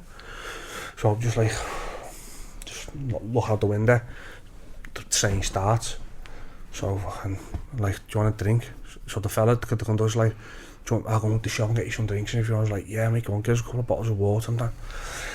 So as the conductor comes back down, about 4 minutes later, 5 minutes later, John Flanagan's our fella comes down. I'm sitting with all the dad's mates or lads who he knows. So I'm sitting in the corner, and I think I'm like, I'm out the way, yeah. So I'm sitting where I am, and there's a chair. So as his dad comes, like, they're like, oh yes, fucking is like, well done lad, sound brilliant for me and all that. So like this lad sitting in front of our lorry has got hold of the medal, and he just goes, hey lad, fucking nice one for winning us that. Honest to God, worst thing you should have said. Like my sister's like sitting here on the outside, I'm on the inside. So I fucking jumped up and I'm throwing digs at him, fucking throwing punches at him, going, you fucking prick and all, like just going crazy. You fucking rat, just like giving him loads. So like he gets pulled away. So then like Flano's after, like, lad, I'm sorry, I didn't realise you were there, I would never have done it. I didn't mean. So I was like, listen, don't worry, it's not your fault, it's that fucking prick, keep him fucking away from me. And that was it. And then just... Did that ever come out about you having a bit of a scrap on the train? No. And then after that, I went in one squad. After that, got at Cardiff. Not one squad. It was like I fell off the face of the planet. It was crazy. He turned down money for me to go on loan to Leicester. When was this? Like when I weren't involved in the squad. Like after the final? After the final, and I just wanted to get away. My agent sort of like spoke to them, and obviously Nigel had gone to Leicester, and obviously what I'd done previous to Nigel, he's like, yeah, wouldn't let me go, blocked it. That's not vindictive, I don't know what is, you know what I mean? But like I said, but there was funny stuff leading it like that. At the back end of that 13 season, like he just hated me. I know for a fact he just hated me. He was fucking, so like he was like a bit of a dictator. So on match day, no one could come in the vicinity of the corridor outside the changing room. So we had like 2 dorm on one end, 2 dorm on the other end. So I just used to go, fuck off, Don, get out the way, Don. Just run down the corridor shouting, just like just doing stupid shit. So then I done that. So then this day we were playing at home. So I knew we weren't in the squad. I know for a fact I weren't, know what I mean? So he names the squad, and all like lads, all who are not in the squad, shake hands and walk out. So I thought, no, I'll have a little bit of a giggle here. So I just got on dress, so I'm just bollock out, just getting my gear on, just put my kit on. Right. So Dave Kearsley comes in and goes, Jez, you're not in the squad. But that's how he looks. He goes, you're not in the squad. I go, what? Fuck off. I'm not in the squad. Are you fucking minding me up? You haven't seen how I've trained this week? You're fucking... Honest to God, proper goes. So he comes in and goes, no, you're not in the fucking squad. Oh, fuck, this is fucking bullshit. But like, I'm giggling to myself as well, going, fuck off. This is a load of shit, this. Nah, I'm not having it, fucking crap and all that. So like, I'm putting the shirt on and all that, and all like the lads like just chuckling away. But that was my way of fighting back, you know what I mean? Yeah. Just annoying him. Yeah, just annoying him. So you know now. Oh yeah, I'm done. You're done. Done and dusted. You got a bit of fun with it. Yeah, and that's what it was. But like I said, like I'm laughing and joking on the outside, but like on the inside, I'm mentally fucked, proper fucked. I mean, there's two sides to every story, and then he's going to have his version. But I wonder what he'd say. I wonder. By the way, they weren't just me and him. There were Declan Keenan, who was the nicest bloke you could ever meet. Israeli international, not some Mickey Mouse footballer. Israeli international. Signed for Blackpool in the Prem. He signed for us from Blackpool. Gabor Jeepers. Quinny in it? Yeah, Quinny was there. Quinny were in it. I know Quinny didn't have a good word to say about him. No, so that's 3 people. But like I said, on the flip side of it, if you talk to Tails, Don, a couple of others, best manager I've ever worked for. Know what I mean? But it's, like I said, you know, it's horses for courses. Whatever way you want to spin it. Know what I mean? Like I say, they speak to him, they won't have a bad word to say about him, I should imagine. Or they don't want to be seen to be having a bad word to say. Which you can understand, know what I mean? Because he's took them. Yeah, because he took them from Watford, like middle of the table, where they were, to the Premier League. Know what I mean? He's done everything that for them. Know what I mean? But like I said, it's one of them. It's crazy. I think I need another piss, lads. Squeeze one out. What about flipping 2 jugs of water?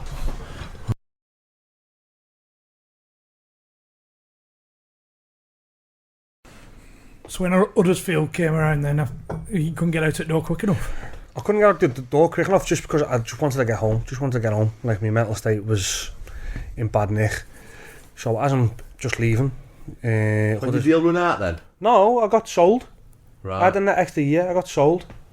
It was mad. They turned down a bid from Leicester, turned down a bid from somebody else, and accepted Huddersfield. Because you can just see he didn't want me to go and compete.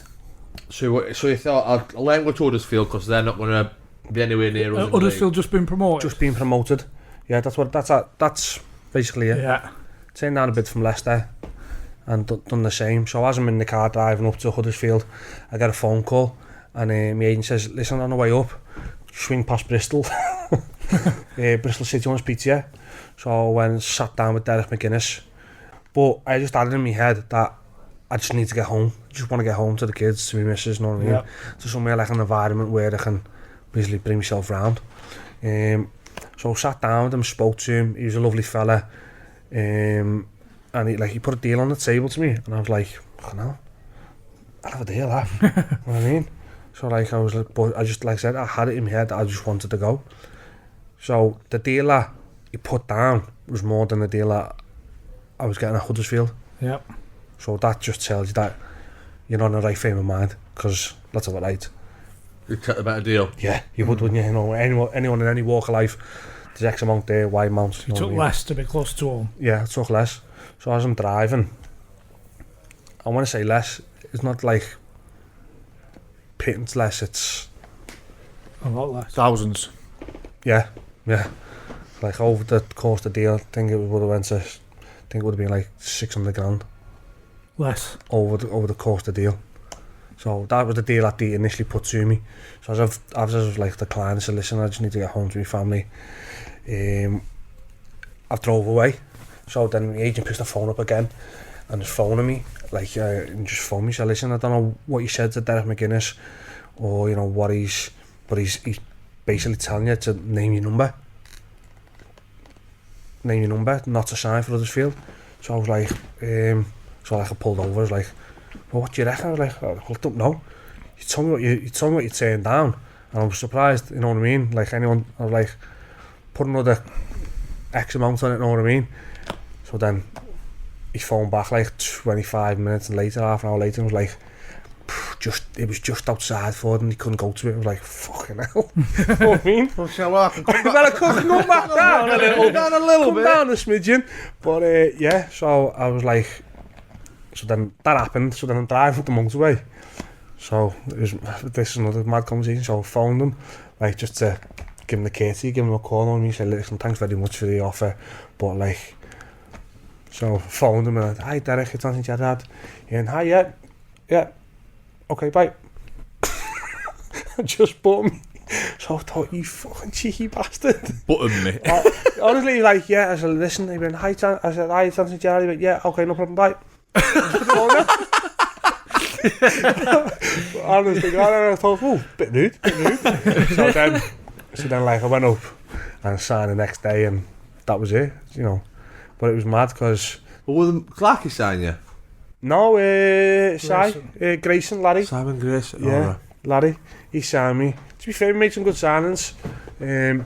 But the environment that we were in, it was mad. So Canal Side, we getting changed in ports cabins and going into like the...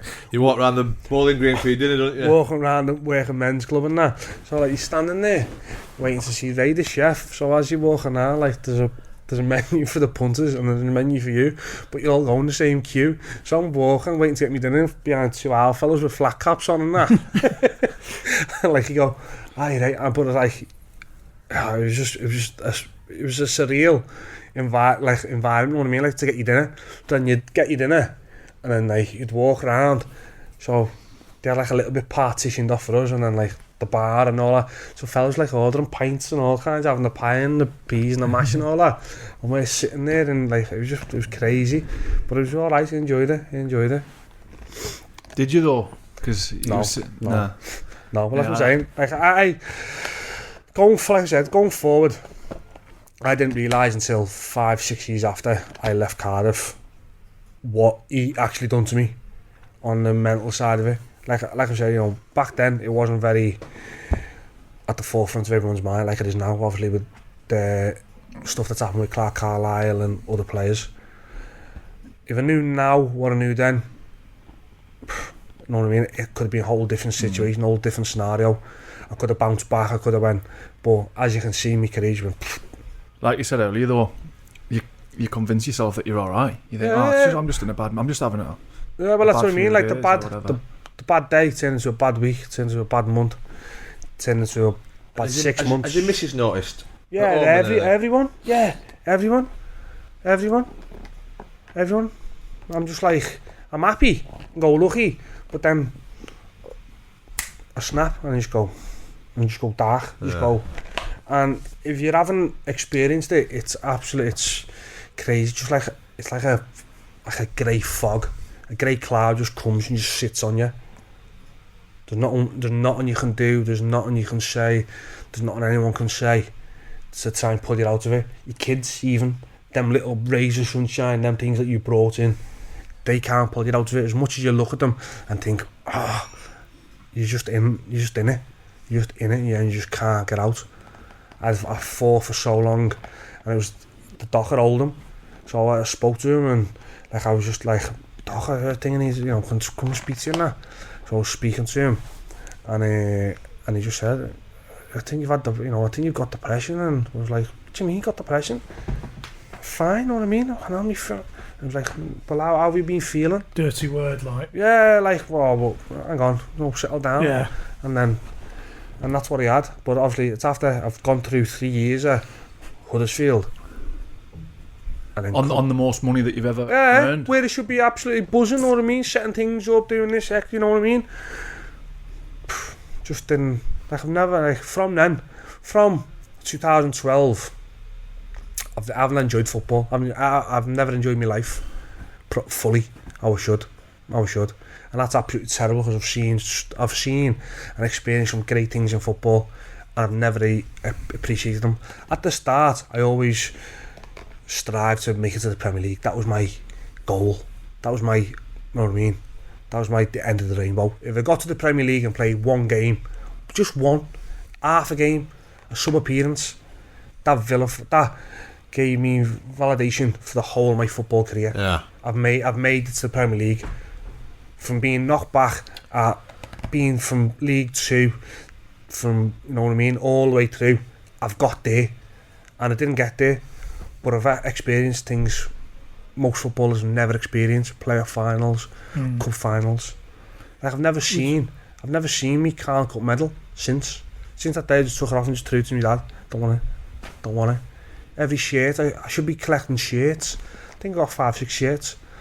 Now, when I look back with regret.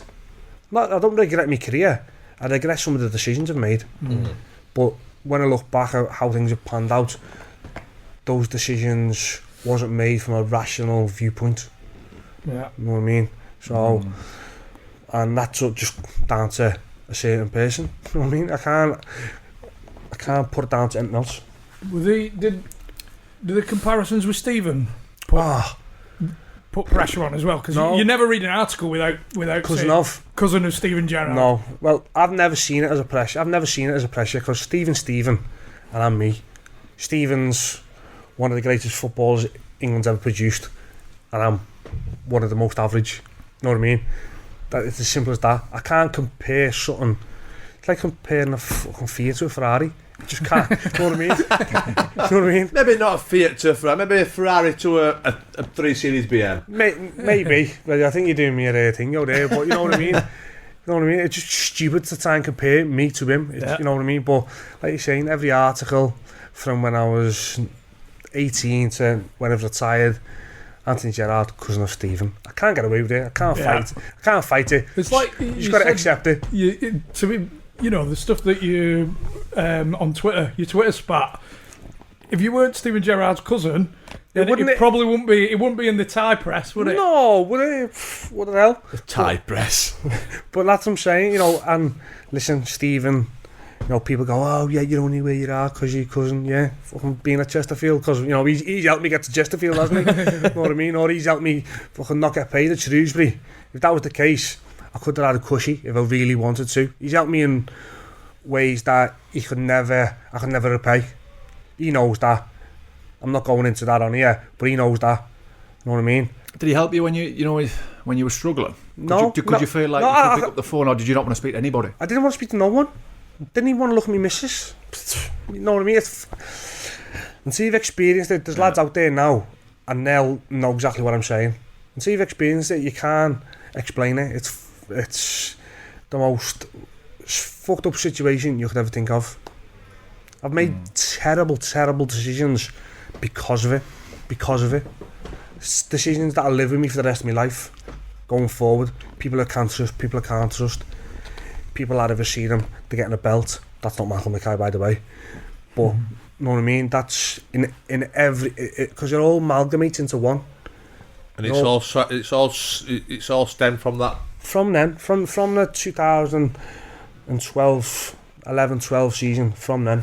Because if you look at my career, I've gone from Everton to Walsall, League 2, League 1, relegated, League 1,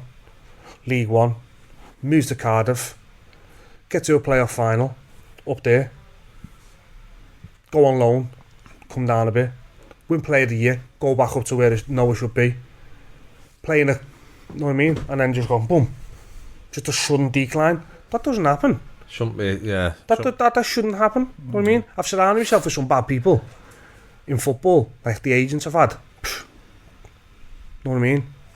Some of the agents I've had, wow. You know what I mean? But like I said, that you don't. The lucky thing is, I know people who've learned these lessons at 56, 57, 60. I've learned these lessons at 28, 29. You know what I mean?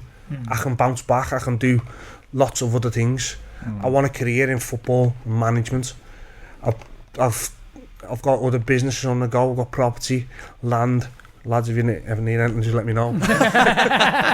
Gerrard Construction. No, but that's what I'm saying. I've learned by me mistakes, and I'm trying to move away from them. And like I say, and you say about the Steve and stuff, I could have moved to Liverpool on numerous occasions when I was a kid. I just didn't want it because I didn't want that comparison to be in-house in the club that you're at. Yeah, to overcome me as well. Like, he's only here because of Stephen. It weren't for the fact that I was absolutely fucking on fire at 18 and they offered me money, you know what I mean, to come over to Liverpool. But I just thought, no, because that's the comparison that I'll always get. He's only there because of his cousin. It's not, I just wanted to go on my own path. That's no slight on Steve saying, oh yeah, you know what I mean? I could have if I wanted to, but I didn't. I've chosen my own path. I've lived it and enjoyed it. I'd have rode the crest of a wave, me. Well, there's some people. I'd have been in fucking Istanbul with him. Come on, Stephen. No, well, that's the crazy thing was, I could have been there. These lads who I was playing against, and they've got Zach. Zach Whitbread, John Welsh, Darren Potter, played against all them. I would have played in the same reserve teams as them if I would have decided to make the move across. You know what I mean? It's mad. But, like I say, you know, the way my luck is and the way things have planned out, I couldn't fall into a battle of fucking tits and come out with my thumb. You know what I mean? It's an old fucking saying, but that's exactly how it is. But like I say, you know, I don't regret anything in football, I just regret certain situations, and that's it. I didn't enjoy I've never enjoyed it because I've always wanted to get to the if I would have got to the Premier League, like I said, everything that I've been so selfish about, like dragging me missus here, there, everywhere, it would have been justified. Because I didn't make it, I'm like, there's still a lot of good stuff, mate. Well, that's what I'm saying. But at the moment, after everything that's happened, I can't look back on my career and think, you had a fucking good career. Yeah. I was like that when I finished. I straight away thought of the bad things. Yeah, it's mad. But I think, and then like I said, I went to Huddersfield. How long did you sign at Huddersfield? 3 years. So the first year went there, played every game, near enough every game. Done some funny stuff. You know what it is? It's when I always seem to go back to Hull, something crazy happens. We were playing Hull this day, so it's a short little journey. So we get to the village in Hull. So like there's me, Adam Clayton, and Jack Hunt, and we just go, just grab a key and just go in there and just fucking toss the room, just fucking, obviously like, you've been there, haven't you? Toss the room, pile everything up, all the cupboards and all that. So this day, so we're Hull away, we've got James Aycock, the physio's key, so we're like, come on, fucking quick. So Ollie Norwood, who's at Chef U now, decides to fucking tag along, doesn't he? Fucking sticky bandit. Right. So this day, so we come in like fucking tip the beds on, everything's all. So we steam out the room. So like I'm lying in my bed, like giggling and thinking, how long is he gonna come? So about 40 minutes later, he's do. So like I come out, we go, we got yeah. He's like, what the fuck have you done? So like, well, what's going on? Like, you flooded the room. We're like, fuck off, you haven't flooded no room. He's like, fucking come. So we go down like that. The door opens. As you push the door, you can hear shh. So we're like, oh my god. So we walk in, squelch. The fucking whole of the bedroom is flooded. The bathroom flooded. So we're like, wow, what the fuck's happened here? So like, all that, like, was it fucking you? We're like, no, it ain't me. Was it you? I was like, no. So we turned to Ollie and I was like, it weren't me. It was. Walking in, right? Doesn't say the wet bandits are home alone. He'd only fucking gone in there, hadn't he? Got toilet paper, stuffed it into the sink, fucking turned all the taps on. So like we've just been in the bedroom, tossing it everywhere. So and we steam out, not knowing he's in there. So like when he comes, like, no, the fucking honest to God, it's fucking bad, proper bad. So like the next, so like. You're involved now, though. Yeah, so like, fucking hell, what do we do here? So then we're speaking to the manager of the hotel. He's like, listen, you need to pay. We're like, all right, okay, yeah. So then I'm new to the club. So I'm like, shit, I'm going to have to tell Larry, you know what I mean? So we told him, manager, you fucking done what? You're fucking 26 years of age, 27 years of age. What the fuck? I was like, we're only tossing the room. He decided to fucking wet it up. Like, wait me. It cost us $2,000 between the four of us to get it, because it was coming through, it was dripping through. So they couldn't use, the room was out of commission, they had to fix it all. Honest to God, so he ended up. See, I'm blaming it all on him, me. I'm saying, you're sorting this out. Even to this day, he won't all. If you're watching this, it was you, wasn't it? Just admit it. Honest to God. Now you're smashing it in the Prem. It was you. Honest to God, he was adamant, saying, wait me. It fucking was him. So that's the first time he's come on your mission and he's fucked the job up. Proper fucked it. Spoilt it for everybody, innit? Spoilt it for everybody. Yeah. So you had a few injuries in that for a year? No. Well, I did. But not to justify not playing. It was crazy. So the first year went there, done really well. Second year done the same, played, and then all of a sudden just got dropped like a hot stone. Still Grayson? No, it was Grayson, Then we had a little bit of a sticky patch. Then who came in? Mark Robinson. Mark Robinson. came in. Robbins, sorry. Mark Robbins, yeah. What a great coach. What's going on here? Mark Robinson. No, mate, he always gets names wrong, mate. Mark Robinson. Yeah. Mark Robbins. Robinson. Not too Yeah, bad, is it? he's a great coach. So we ended up staying up. The end of that game, that last season, was absolutely bizarre. The Barnsley one. The Barnsley game. But before that,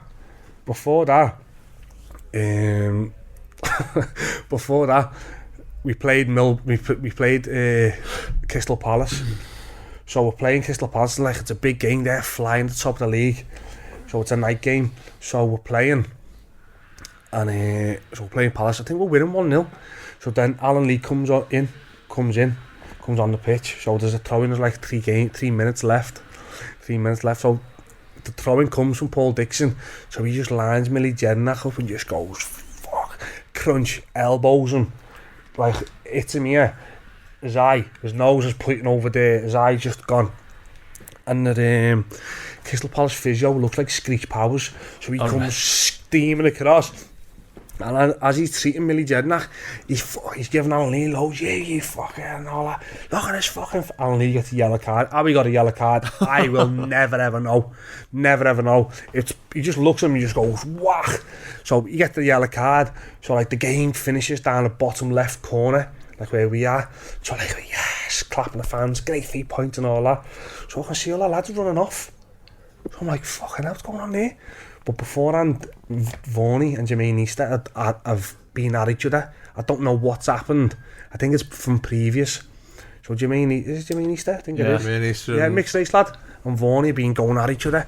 So like, Which Vaughan is this? James Vaughan. James So I Vaughan. can see all the lads running down the tunnel. So I think, fuck, scrap, yes! So I'll go running off like that, right? So we come down and like the tunnel's proper tight and narrow at Huddersfield. So like as I come in the tunnel, I've like swept into the Palace lads. So Varney and everyone, just Brookie is in the mix, just like fucking throwing punches on, throwing digs and all that. Everyone's just like, it's a big crazy melee. Like the girls who like work at the tunnel get dragged out the way by fucking things, Acock and that, just dragging them out the way. So all the lads just fucking scrapping and all that. So Wilf Zaha like, and goes, fuck off, and pokes me in the eye. Right? But Just do that again. he went, what, fuck off, and pokes me in the eye. But he's got a big long fingernail, and it hits me there, right? And it cuts me eyelid, so I'm like,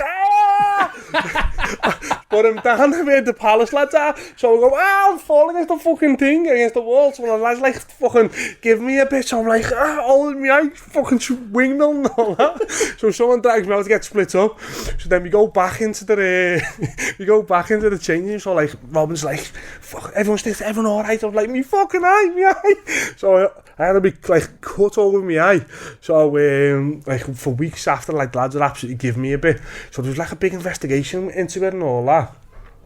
So Brookie's absolutely shitting himself. Lads, right, if anyone asks from the club, I weren't there, I weren't involved, right? It's a physio. The kit man. The kit man fucking right in the mix. You want to see the size of his head? His head's twice the size of his, right? You wouldn't want to butt off him, put it that way. So, like, lads, if anyone asks from the club, I weren't involved. Fuck, don't I get the CCT from the tunnel? He's fucking right in the mix. Fucking, oh my God, proper windmilling. But it ended up getting sorted. But yeah, Wilf Zaha just poke him in the eye. Like, That's like, it just seemed like Danielson, you know, when he's got that pause. And no, he was like that, and she went, and it was like, I don't know whether it was a jab or a dig, and he just forgot to close his eye, and he just went poof, and just hit me right in the top of the eye, and like I ended up with a cut, and then my eye was like a little bit of black. But the end of last season was hilarious. So at the end of the season awards, there was like a video, so like they give awards out for like best dress, worst hair, best banter and all that. So in the week leading up to the season, like we all sat in this port and like you had to batter people, probably give them a bit. So like I'm giving Alan Lee a bit, going, yeah, if he's got big long hair, you know, you're expecting to be an Adonis and all that. He's got the check like the inside of the spoon. In fact, he looks like a scruff. He looks like a Frank Gallagher out of Shameless. Yeah, fucking Frank Gallagher. I'm going to go, like, absolutely giving me. So, the Barnsley game. So, we're down at half time. Whatever's happening, we're down at half time. So, we're sitting there like that. So, Big Alan comes steaming in. Fucking hell, lads! Irish accent. We're down! We're fucking down! We're down! Screaming like, we know you need a little bit of calm and all that. So I was like, fuck off, so I jump up on me and him, have got each other like that, trying to start scrapping, so like, get split up. So then the next night, so that night, me and him were scrapping and the thing, we stay up. And it was the most bizarre thing. We stay up. Something happened, so us and Barnsley stay up. I remember, because it would just keep... 30 seconds, 45 seconds, the keeper had it. And we're all standing there like that. Just like... Drawing enough for both. So the ball gets rolled back, so the keeper's just like rolling it. Steely, yeah. Rolling it for 45 seconds. In the end, the referee had to say, it's going to look like fucking match fixing if you don't... So we get the ball, kicks it, fucking one of their lads goes like a busy bastard, sprinting after it. So I thought, fuck that, dragged them back, got a yellow card for him, like, fucking shut yourself down, we're both up. So then the whistle blows, Barnes in Huddersfield, all the lads are all jumping out of each other like that. Honest to God, it was fucking crazy. Flickcroft and I think it was Keith Hill, or it could have been Flickcroft, like fucking honest to God, it was like hugging each other. So then the night comes, so obviously me and Al have had a little bit of a spat, a little bit of a set, got, thrown a few digs in that. So then the fucking comes, I'm thinking, fucking I've absolutely given it here. So then like my bit comes on the video, on the projector. So all the lad knows what happened, all the coaching staff knows what happened. So I'm like, yeah, look at him. Fucking scruffy, like just absolutely battered him, and like this has happened in the day, and I'm just thinking, oh my God, just gonna start. Yeah, it's a big old unit and all that. Yeah, you can have a right bash. So like in the end, we just started laughing, having a pint, and that it was funny. So you went to Oldham on loan, initially. Well, it was crazy. So I played. Then Chris Powell come in and gave me the same spiel. Malky Mackay give me. It was mad. Red flags. Build your team around you. And... Yeah. No, experience and all that. I know you got an injury. Don't rush it. Get you back in your own time and all. Okay, get yourself back in your own time. Does that mean I'm not going to play the season then, does it? Yeah. Because that's what happened. So like they went on like 7 or 8 games, winning, drawing. And you can't go in and see a manager, you know what I mean, when that's happening. So I'm playing in the kids' game. So I'm playing like the 18s, but he weren't treating me like he treats me. He didn't want to pick me. That's fine, know what I mean? I can deal with that. But like I'm one of these footballers like where if I'm not playing, you want to get out and play. I want to play. I just want to play football. Like there's some footballers who just want to sit on the bench and just have that cycling like the Twitter bio or Instagram. Yeah, footballer. That's what you want. No. I'm a footballer, I want to play. So like I'm playing this 18s game. So before the game, the lads have trained who were playing. So like, Varney, watch, I'm going to score from the halfway line today. So the lads are going, fuck off. I'm like, watch, I'm going to score from the halfway line. If you get a free kick on the halfway line, I just flick it back. I'm running, just zing it. And I go, fuck off, hit the bar and goes in. So I'm running down, like canal side, I-5, all the R ones. It's on my Twitter, have a look. So I'm running down, I-5, all the R ones. Go, hey! Going crazy. So they're like, I'm getting back fit. So they win the game. They're winning the game. So then it comes just before Christmas or just after Christmas. And it's the FA Cup. So I get told I'm playing in the game. So all week I'm in the squad and all that, in the start lineup, because Parley used to do loads of shape and all that. Then it comes to Friday. I'm not in it. I'm like, fuck, am I missing something here? Alright, so like the lads who played, done more shape and set pieces. The lads who didn't went and done the 5-side. So when I done the 5-side, no bother, no problem. So then I'm hitting like a couple of free kicks with Jacob Butterfield after. So then Al D, his name is, he's the Kilmarnock manager now. He's Chris Powell's number 2, came on and goes, but you only be invested, don't you? For this game. Like while I'm standing next to him, I haven't played a game or played like hardly any. So I just went, hey Al, so have I just been rested for the fucking first half of the season? And I'm like, yeah. He's like, oh, jeez, you're a funny guy. I'm like, I'm not messing, pal. I want to fucking know why I'm not playing and all that. Saying, I'm in the team, I've been told I'm in the team, then I'm not in the team. What's going on? I'm like, I can, put me in the picture. Oh, yeah. And I was like, all right, mate, sounds walked in. So then I was trying to get out. I was supposed to sign for Seattle Sounders in the MLS. I just thought, yes, fresh start, different country, enjoy myself, you know what I mean? Then, as it so happens, the strike of Gerrard comes that gets chopped. So, looking out. Where do you want to go all alone? Major phone. Yes, Oldham wanted to take you on loan. I thought, fuck me, silence. So I just went, Why did Seattle fall through? what? Why did Seattle fall through? Because they wanted to play 3-5-2. Oh dear. And they were putting the money into the 2 wing backs. Honest to God, and I was just like, as I was about to book my flight to go and sign, that's what they come with. I was just like, wow, this just sums me up. Well, I was there as well. I could have signed for Hertha Berlin when they were in the what's it called? What's the one below the Bundesliga? Bundesliga 2, something like that, I think it is. Fuck knows. Well, whatever that was, could have signed for them. That fell through. Honestly, I've had some bad luck, you know what I mean? I wouldn't wish my luck on anyone, because if you had no luck, you'd have something better. So Oldham come, I just thought, just get out and play some games. Dean Oldham was the manager, and he just took me back. Just like everything about the club just took me back, like when I was at Walsall. Just like the lads, the little changing room. Like my first day, got my kids off the kit man, Brugge, Crossy, miserable man in football, honestly. Like that. Oh my gosh. Honestly, one of the most miserable man ever. Pull me sock on, me fucking foot comes right through out the back of the sock, you know what I mean? Big massive hole. I just thought, I'll run back. I'm back into proper football. And then from there, it was played there for the rest of the season. And then I went to Shrewsbury, didn't get paid, and then went back. So did Oldham want to sign you? But Oldham, no. What happened? He had the job. He had the Dino had the job till the end of the season. Then Steve Robinson come in, and he Northern Irish guy. Yeah. He's at Motherwell now. Good, really good coach. And so then he decided not to sign me, and I was like, okay, so no problem. You might want to bring his own players in, no problem. Yeah. And then I went to Shrewsbury. So you just playing for nothing at Shrewsbury? Yeah, not playing for nothing. Yeah, as I say, it was costing me money to get there and back. Plus me washing my own kit. It's crazy. But just like I say, wanting to get the games improved. Just to prove, you know what I mean? And I thought I'd done okay there. Not fantastic. But like I say, the decline from where I was to where I finished. In the space of time. Yeah, it's ridiculous. It shouldn't happen, you know what I mean? But when your head's just so mashed. Yeah, so like I said, I was playing for Shrewsbury. Then they offered me a contract. It was... You know what I mean? For what I've been doing, driving and all that, didn't even. So I just thought, no chance. So then I just left. So this day I was, we trained at Lilleshall. So, like the number 2, we were doing a passing drill.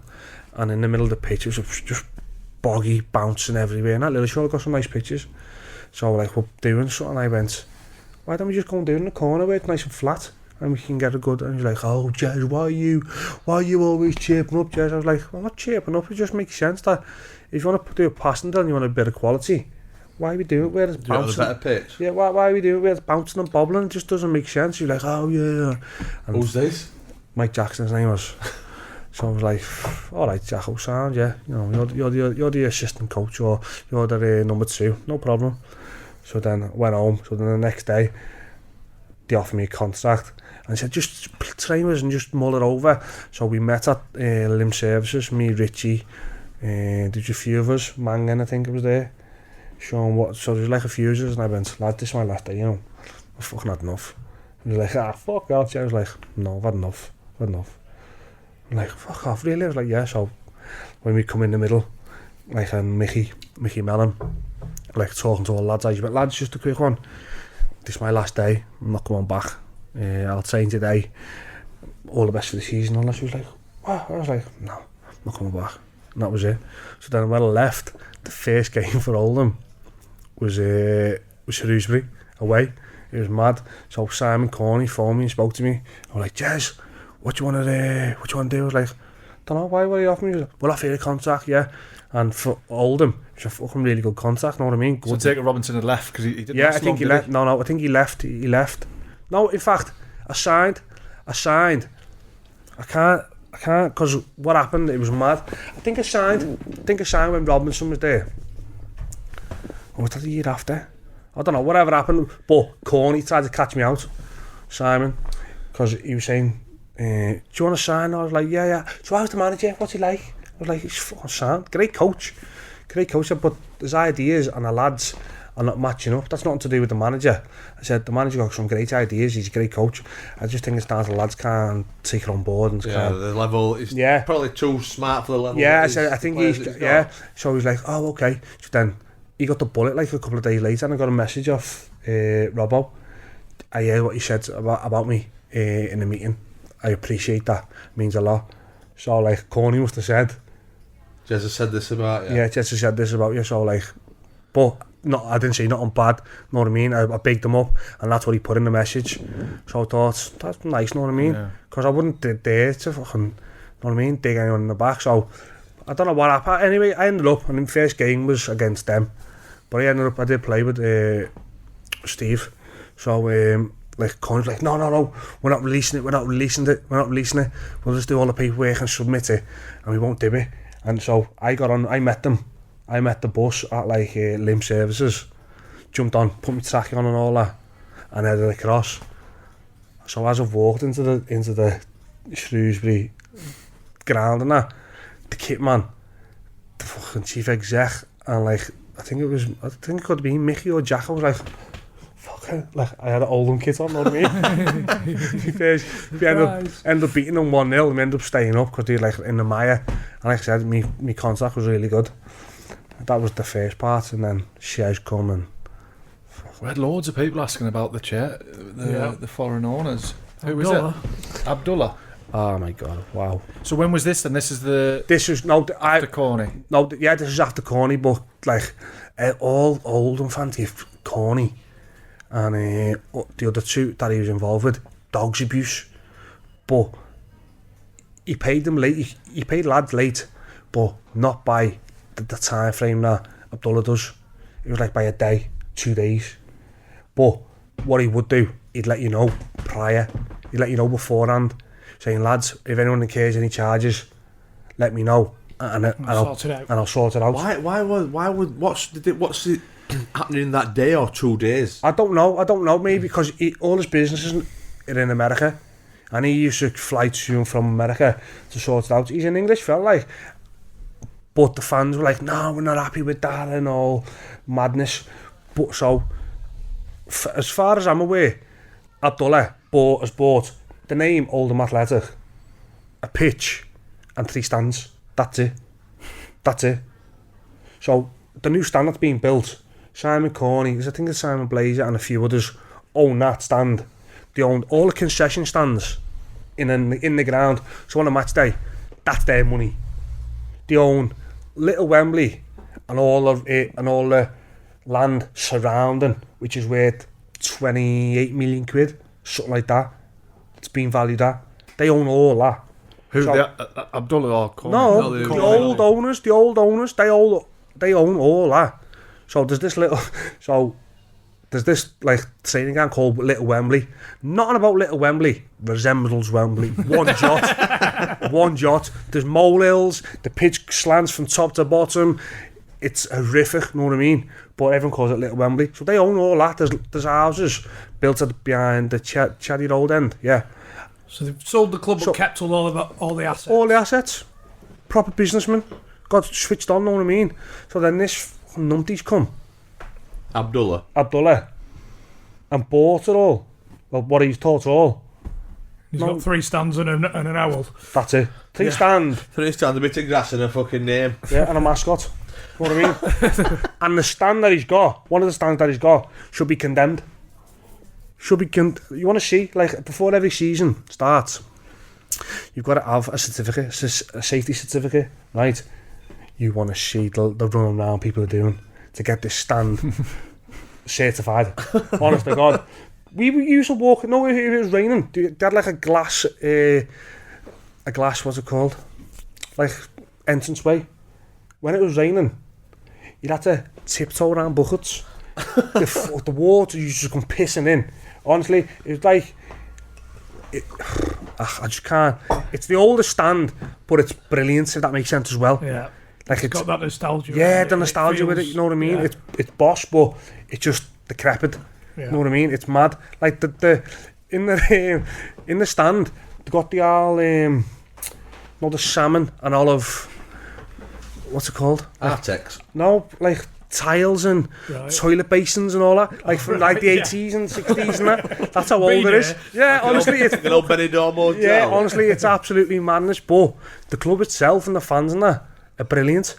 So Corny, they used to get some bad grief, Corny and that. But I think since he's left, it's gone from out of the frying pan into the fire. So is this Abdullah thinking he's buying the lot then? I don't know. I honestly don't know. But the way things have gone since we've come in, wow. You were sitting there and players just walk in and then they come out on the training pitch and like Shez and I go, the fuck's this? Who's that? I can imagine Shez and all. Deary me, fucking hell, lads. That's honest to God, he's one of the nicest. Listen, you know, he's proper he's football marmite. Talk about football, you're not getting the better of him. Personality wise, I loved him. People don't like it, how he speaks to people and that. But for me, he's a diamond, top fella, you know what I mean? But some lads who I've played with at like Carlisle and Oldham don't like him. You can understand why in certain situations, but like he's just straight laced, to the point, no bullshit. It's either that or that, and that's it. You know what I mean? I love that. There's no snakiness about him. If you have a shitter, he'll tell you. I had a shitter at Blackpool one day, and I'd come off just after our time. I walked in the changing room fuming, and he just come in and went, I fucking expect better of you. I expect better of you. Don't ever do that again. What's more clear, concise you than that? Are fucking shite. Oh, just fuck me, lad. What is so fucking hard with passing a fucking ball from A to B? A to B. What's wrong with flicking it down there? Honest to God, I just love him. He's a diamond. He is a proper diamond of a fella. But there's lads who don't like him, and for me, it's because of his honesty. Yeah. Know what I mean? But yeah, so Abdullah, wow. So what is, apart from not getting paid on time, why is he hated so much? Who? Corny? Abdullah. No, Abdullah. Apparently it's a shambles, isn't it? Because Scholes was obviously there. Scholes was there, right. And Paul Scholes doesn't need Oldham Athletic. Paul Scholes is Paul Scholes. He'll get a job irrelevant of what he did at Oldham, because he's Paul Scholes, his playing career, you know what I mean? But if any other manager or any up-and-coming manager would have to take Abdullah's shite, basically. What does he pick the team? No, I don't know the absolute intricacies of it, but from what I'm being told, he's got to play. Why aren't you playing him? Interfering then. Yeah, like we had a lad called Quincy Mayeng, his name was right. He played for Ajax, then went to Nantes in France. He was on like, I think it was like 10 grand a week. Oldham were paying it. Oldham Athletic were paying the full it. Not just paying it, paying his car, paying his apartment. He got given it a club car, like a little A-class. No, I don't want that. I want one of them. E22. Yeah, okay. Was he any good? Unbelievable. He done some unbelievable things. Wasn't a League One player. And listen, he had these brand new turkey teeth that if he sneezed and you were anywhere near the vicinity of him, he could have chopped your arm off. That's how big these teeth were. But a lovely kid, know what I mean? Not his fault that he brought into this situation. So all these new lads were coming in, and we're like, where the fuck's he popped up from? Where's he popped up? Oh, that's one of Abdullah's. He brought some shite in, but the lads, they weren't all his players. They were like mates of his, agents of his. Go on, take him in. Yeah. There was a one lad earning 3.5 grand net. What's that? That's he's still there, isn't it? He's still there now, or he was still there now. The kid could play. Listen, he weren't worth that much. It was fucking some of this crazy. So what's like if you're in the dressing room? So you're not getting paid, or you're getting paid days and weeks? No, what it was. Some lads were getting paid. So obviously come forward. Then Abdullah's got sold in charge. So there's a fella called Barry. Wow. Has he bought the fucking burger vans by now? No, nothing. He can't get them. They're not going to sell them because they're businessmen. Know what I mean? You're not going to sell. However much a year. Yeah, know what I mean? And you're not going to sell the land around, are you? If potentially it's worth that much. Yeah. know what I mean? Because they were proper businessmen. This fella, I wouldn't let him run a pet shop. Never mind a football club. Honestly, some of the stuff. So, when he first came in, he didn't like Peter Clarke. So Clarke left. And then I was the standing skipper, you know what I mean? So, like, any problems, I had to go and sort it out. So this day, the lads aren't getting paid. So I went and showed the lads, like, just go and see him. Don't see him. So I went and seen him. And I walked in, he was like... So you seen Abdullah. So he's sitting there and it's like, from big Tony Montana chair, like that. Hey, Gerrard, how are you? I was like, I'm alright, Abdullah, how are you? He went, yeah. And listen, the lads want to know when they're getting paid. Like, Gerrard. In Dubai, in Turkey, in Qatar, you go 3, 4, 5 months without being paid. It's okay, you get in a bit. I was like, listen, mate, you're in England, the home of football. You can't do that. So we've got things in place that can stop you from doing it. Embargoes, the PFA, lads can leave, and he's like, what do you mean? I was like, basically, you need to pay the lads on time. Okay, Gerrard, I said it. 2 days later, you get paid. Next month happens, exactly the same fucking scenario. Gerrard, I like you, you're a cool guy. Relax. I was like, you can't. I said, there's lads on, bills and mortgages and bits and pieces that need to pay. What's going on? I said, relax. Get sorted. Then his fucking brother comes in with a fucking flat car like that, waddling in. Can't speak a word of English. You know what I mean? It's just so bizarre. You can't, like, no one can comprehend it. Who's manager there now? Dino Maria. Wow. Yeah, has he got the Wesley crack? Training and everything and all. One of the lads filmed the training, didn't he? Like one of the fans or whatever. And wow, lads, just get on, just old school. Just Wesley, just run. Yeah. That I've played against his teams. It's not football. But he's, I think Dino's one of them who'll be a very much a yes-no man to this Abdullah, isn't he? Yeah, well, that's what I'm saying. So, but, like I'm saying, like, the fans are asking me, like, I can only speak on my own experiences, like, what happened in Northampton away, last game of the season when I needed to stay up.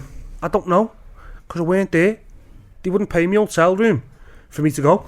So I was sat in Scotland watching Rochdale Charlton. Just like that, come on, please Charlton score. When Joe Thompson pops up, doesn't he? The miracle man, as his book says, and bangs it in, know what I mean? But didn't want to pay the hotel fee for me. Just it's great. We had here's the best. This is one of the best ones. So all these lads are coming in. Like, never seen them play. Foreign lads. Yeah. They come in for like 3 days, 4 days. He's signing. I don't know. Then they disappear. But there's this one lad, I don't know what his name, I think his name was like Wasim, and it was his nephew, right? He had like this slick there. He had like, he used to come in like all Versace trainees and all this. So like, he had like a nice changing room, the away changing room. So we used to come in. So like, the lad's like, you saying today, Wasim? He's like, oh no, my back. He's very sure. So like, have you played football? Yes, I played for Malaga 4 or 5 times. He's like, okay, sound. Moroccan, are you? Like, yeah, I played for under 18s and all that. So one lad's found his Instagram page and he's standing in a Moroccan kit. Could have just fucking bought some Sport Direct for all I know. He stood there like that, right?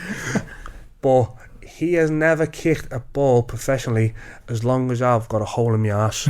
I swear to God. So it was this getting dragged on for 6 weeks now. And he, know what he was? He just used to come in and sit there and just used to like listen and what was going on. And then he'd run back and tell him, know what I mean? So I used to warn lads, watch what you're saying around him. Just watch what you're saying around him, know what I mean? Just like, put them all in the dressing. Yeah. Listen, when you seen him kick a ball, he was definitely a mole. Like, definitely a mole. So this day comes, right? So I don't know what's up. So he's like, Stu, the physio, like, come on, Wasim, you coming outside? And he's like, yes, I come. So I just did his boots. I just did one boot. So I did his boot like for like a week.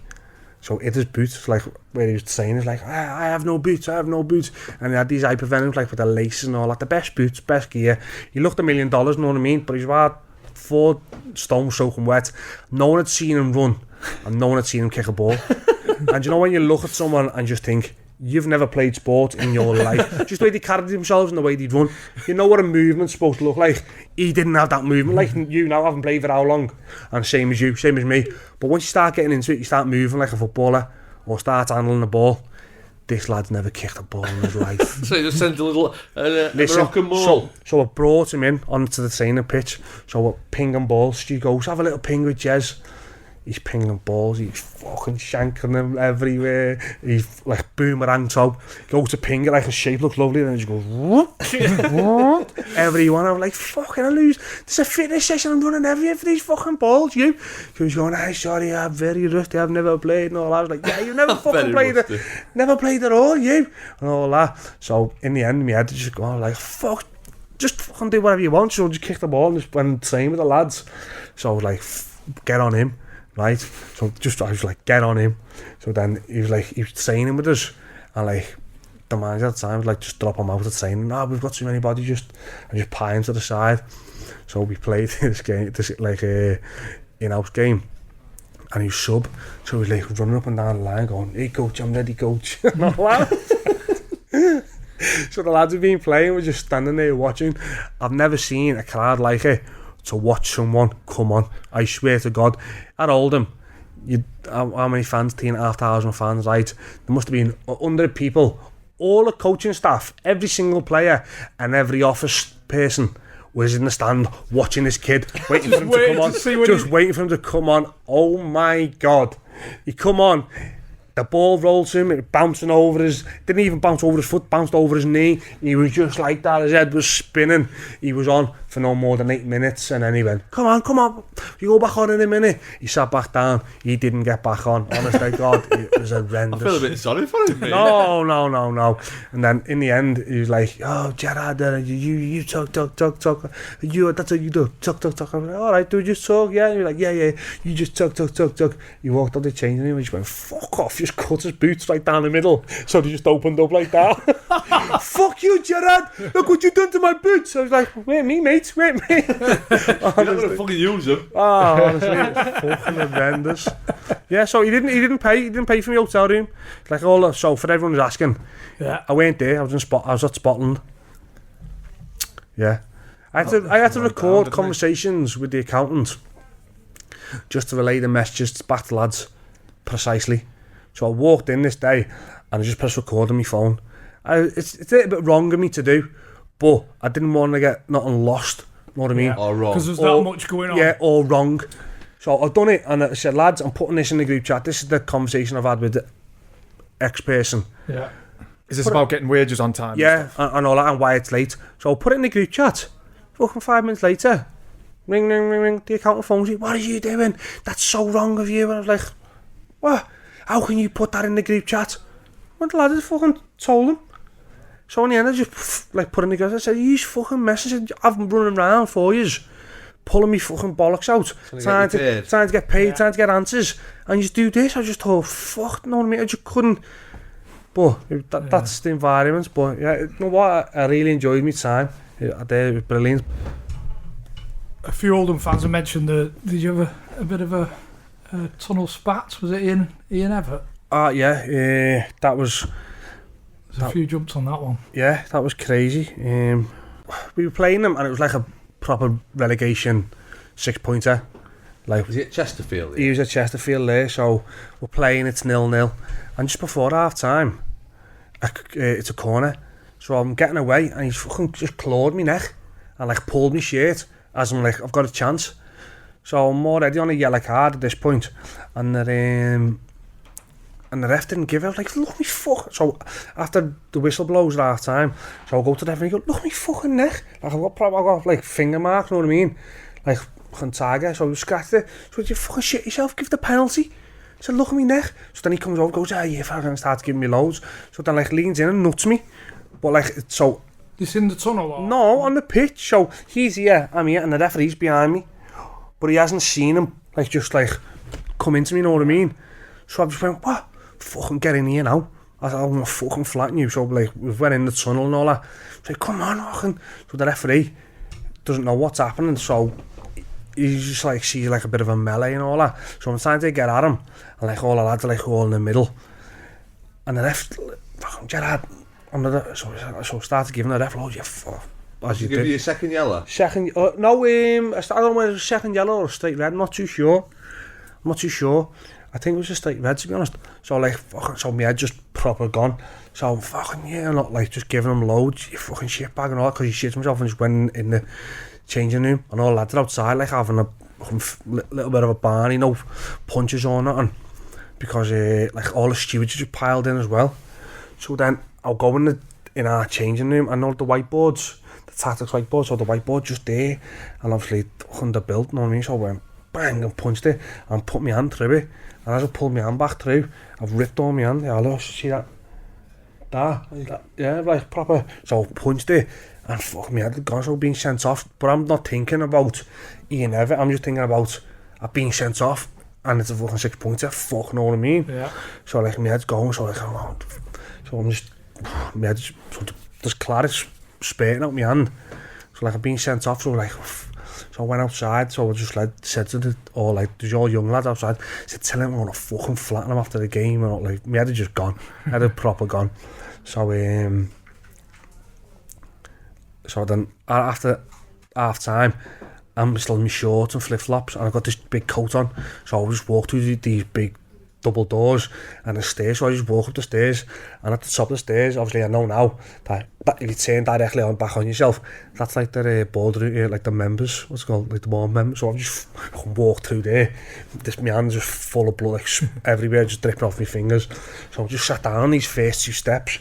So then I'm sitting there, Mark Moisley's sitting, that was like the chief exec at the time, he's sitting there, there's a few people sitting there, and I like all the Chesterfield, look at, and I'm going, fucking come on lads, come on, stand up. But I'm in like the director's section, you know what I mean? So I like that, I'm going, fuck, get him away, I'm going, fuck, I'm like going crazy. Going like, no, that's all, like the lads are proper battling well, going like proper, like, it's a great game and all. So then Clarkey comes last minute and score, like, I don't know if it's a corner or it's a corner that gets recycled, and he jumps and heads it near post where that fans are. So I'm jumping up, going, yes, going absolutely crazy in this director's box. We're all going, oh, like all the Chesterfield fans and all. You ran in a bandage? No, it was like Claret all over my hands. It's like a bit of gauze, but like the gauze was like stuck on. So I'm like, yeah, see, that's what you get for being cheats, and all, like just going crazy. So then like, as the game's tick on, I look at the scoreboard, and it's like a couple of minutes. So I go down into the tunnel waiting for the lads. Fucking there's stewards right down the middle of the tunnel, right down the middle. You go that way. So like, so when like they come in, all the lads, I'm like, yeah, well done, great 3 points, kissing all the lads, like, yeah, it's buzzing. So like all the lads like chirping from the chest, fuck off, yeah, and I'm like, fuck off, and the shit bags and all that. Said, down to 10 men, you couldn't do it. Said, that shows your mentality, fucking shit bags and all that. Said, nah, ever, he's a shit bag, just giving him loads. Obviously he's gone on to fucking do great things, you know what I mean, as a manager, but at the time he had just gone. So like, fucking shit bag and all that. So then after the game, like all lads come back in, big Michael Ngu, he's about 6'4", 6'5", he's got hands like shovels, but he's like that. So like Sylvan Banks Blakes and a few others like are all like, there's like loads of jostling, like scrapping. So then something gets said, and he never walks in, and then something gets said, so big Michael just goes slap, the biggest slap you've ever, like the noise, like it's Sylvan Banks Blake there, right? Just go like it was that noise, but like magnified. Just hits him. So like fuck, and I like all I like. Oh, you're it and all. See, yeah. Mike proper slapped him. So like all that, like, oof. So everyone piles back in their changing rooms, like, and Mike's like, fuck, I see you and all that. So like they're having a bit. They come out, don't they? Fucking to do the running and all that, and the two of them in the middle of the centre circle, like squaring up and all that to each other, ready to have it in the middle of the centre circle. Ebanks Blake and Michael, so like all the lads like pulling him away and all like, it's done, all that, and all that, and like Big Mike like, yeah, I fucking slapped you and all that. Yeah, slap you. Think about giving the old. I tell you what, lads, I wouldn't mind seeing this one. Oh no, listen, the noise of the slap, like where it just stops, everyone just went, that the noise of it. But yeah, it was crazy. Have you seen him since then ever? Yeah. No, but then one of the lads, Ollie Banks, is his good mate, and they're sitting there in the boozer, and Ollie decides to film him, doesn't he? Like on a Sunday. Gerrard, you're a waste man, you're this, you're that, and you're a pussy, and I'm in the dog and come and see me and all that. So like, this is like when we're fighting relegation, and he's got this on his phone. So like, the lads are like saying, show him, go on, just show him. I'm like, show me what? So like he showed me the video and I was like, I'll come with you now. I'll come with you. And you just tell me where he lives and we'll sort it now. We'll sort it now. In fact, and then I put it on Twitter, we'll have a charity boxing fight for whatever charity you want, like an exhibition. And so like, I'm going on and like, I'm just making the most of it, but I'm doing it. Just like, I'm like, Ollie, you fucking rat and all that. You shouldn't be fucking doing that. If anyone done that to me, I'd show you straight away. Like, I was right in a way, but I was just like putting it on.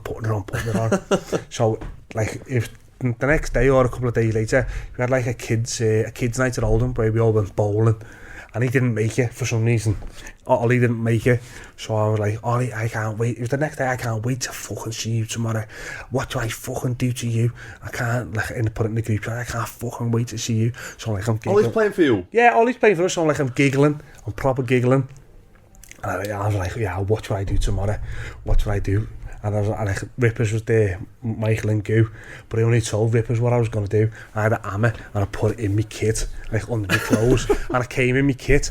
So like, I said to one of the other lads, film it, just film it when he comes in, and I confront him and that, right? So we're talking, and I was like, nah, fucking shit, that fucking standing there, like I'm getting irate, but not like knowing I'm fucking just like it's gonna be hilarious.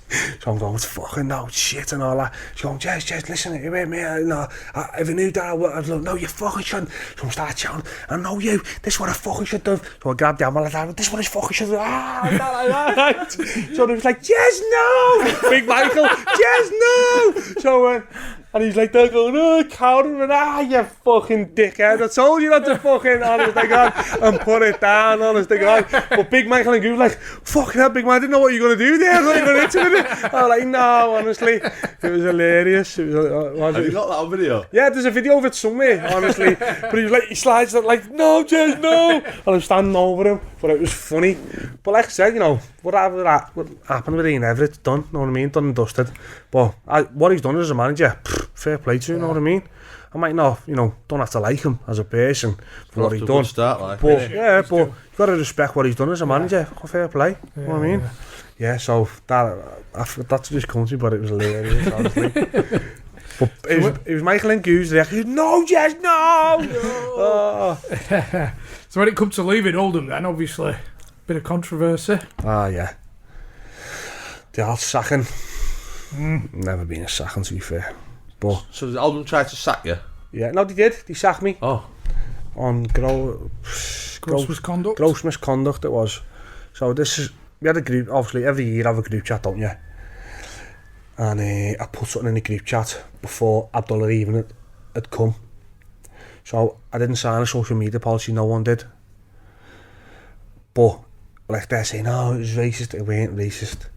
If anyone knows me, it could be black, blue, Chinese, you know what I mean? It doesn't really bother me. If you're a nice lad, you're a nice lad. If you're an arsehole, you're an arsehole. It's as simple as that. And like, so what? They got hold of this picture. Oh, we're sacking you on this. I was like, who, Abdullah got hold of it? Yeah. But it was before he came in? Well before, yeah. 3 years before he came. And I was like, sacking me up for? And he pulled this out and went, oh yeah, like Eden all. I was like, yeah, no, it's right. I was like, that was before you even come.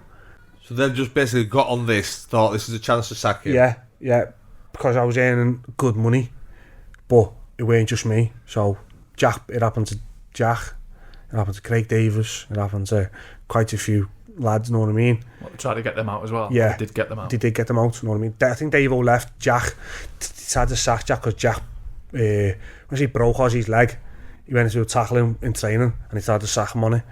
But it was just like anything, know what I mean? So I was like, no, I'm not. Sack me, what for? So then I phoned the PFA and was like, I'm not too sure, I don't think he can sack. I was like, but I've signed social media policy, I haven't done, nothing. And then that was it, like, I haven't done nothing.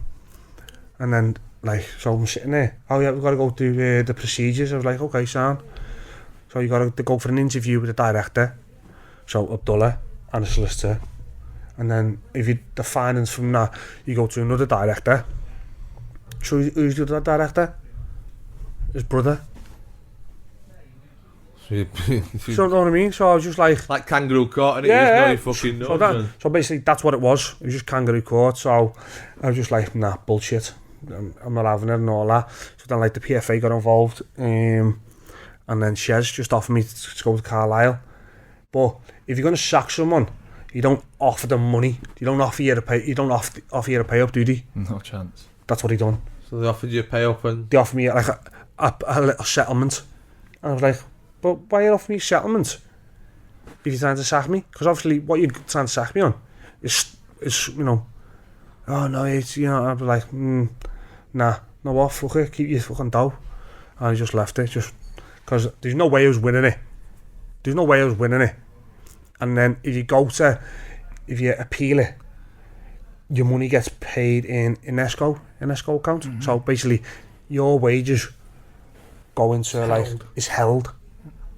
And whoever the outcome of it, you get all your dough or you fuck all. Yeah. But that can go on for 8 months, 6 months, right. 9 months. But I've got a club there who want to take me. So what do they want to do? Shez as well, Yeah, Shez, they want to stay, yeah. Run the risk of fucking this cockhead doing all kinds just to fuck me up, know what I mean? Or do we go and play football again? Know what I mean? And that's what happened, honestly. So you think you just pulled the message up as an excuse? Yeah, just, yeah. Because didn't it go to PFA and you got found not guilty, it was just thrown out? Yeah, that was it. Yeah, it was thrown out. Yeah, because you'd get, whether you moved to Carlisle or not, you'd still getting in bother. If you were guilty, you were guilty, weren't you? Exactly. So, yeah, whichever club you're actually at. Exactly. So for everyone, or Oldham and anywhere else, it got found that it was load of shite, basically. So you were at Carlisle and then Chesterfield we spoke about? Yeah, no, Carlisle, brilliant. Boss little club. Didn't realise how far it was, like it. Got to Preston. I thought, yeah, it's nearly here. Another fucking 82 miles. I thought, oh my God. In the end, I was driving up, then getting the train up. Then they've got a house that like all the lads live in. And that was hilarious. That was brilliant, honestly. So all the lads like fucking just... I really enjoyed it. Really enjoyed it. The people there were brilliant. So I couldn't, ask from going from Oldham, where it was a shit show, fucking everything going on, to that. It's just like, everything was brilliant. It was a cracker. You doing your badges? Like your aspirations for management? Yeah, of course, yeah. Well, I've toyed with it. Obviously, I finished in late January. So I've had 6 months just seeing what I wanted to do. Enjoying the kids, dropping the kids off, taking them to school. Just relieving a little bit of pressure off me missus, because I feel sorry for the footballer's wife, to be honest. If you're like down the lower leagues and even the championship, because they haven't got their own lives really. They just got to pick themselves. If I move as a footballer, basically your wife just up sticks and moves and goes into different environments. So I just got to the point where I was just like, I've got to try and give something back, even if it's just like relieving just a little bit of pressure, just like skill runs, little bits and pieces. Are you in a good place? I have good days, you have bad days, you know what I mean? Like everything. But like I said, football, that's all I've ever known. So it'd be stupid of me to come out of it and try something else. I'll still be doing my property stuff and all my bits and pieces, but I think I've got to give something back. I've got to learn from the mistakes that have been made against me and rectify them going forward. So, like I said, everything I've learned on how to treat others has come from me being... So you've learnt as much what not to do as what to do, haven't you? And, if anything, that's a better thing, you know what I mean? Like, the footballing side of it, like, for the last 5-6 years, even 7 years, I analyse games, I watch things and formations, and like, I like the way he's just done that. I like the way he's cut inside and the fullback on the outside. I like the overlap, you know what I mean? Like David Wagner at Huddersfield, he was brilliant. I love watching the Huddersfield team when they got promoted. When they were in possession, they had 3 at the back. So one of the centre mids just dropped in, the 2 centre half split, and the fullbacks went dead eye. Like, no, Chris Wilder overlapping, like all like little things like that. I just love watching football, dissecting, seeing what's what, and like, you know, when scores come in, I just love like who scored, and then like how they scored. Check your coupon. No, what? I've never. Here's a mad one. When I left Oldham and I was bouncing about for a bit, saying here, there and everywhere, and before I went to Shrewsbury, I'd done like a 20 team accumulator over and under 2.5 goals or 2 point, and Walsall let me down for one goal for 48 grand. 48 grand, I swear to God. No, like I was like, yeah, like when he'd gone over, I was ticking that off. I was like, fucking hell, no, I've got a chance here. It was 0-0 right up until I think it was like 88 minutes. The opposition scored and Walsall scored. I had a proper sweat on, thinking, oh my God. Obviously it didn't happen, but come out sucking your thumb. Yeah, again. No, that was a cock this time. But like I say, you know, football's all I've ever known. I'm gonna be doing my badges, but like I say, you know, it's like when you're driving, like if you're a footballer and you've got to do your badges, it's like when you do your driving test. You know football, you know, even if you don't realise, you know football in and out. Yeah. You just need them little bits of paper to say you're a qualified coach. Like when you drive, you're doing your lessons, you can drive, you road, you know, you're capable. But until you've got that little license to say that's what you are, you know, you can do it. Do it your own way then. Yeah, you can do it any way you want. But like I say, you know, if anyone's out there looking for a first team coach who's honest and knows football, then let me know. Get in touch. Good luck with it, mate. Yeah, top man, mate. Yeah, so it's been lads. I appreciate you having me on. Top man, mate. That's what's going on. Good luck with it, mate. Cheers, thank you. Should we order a burger? Yeah, that's fuck it. Let's order a burger. Fuck it. Cheers, thank you very much. Yeah, it was good that, mate.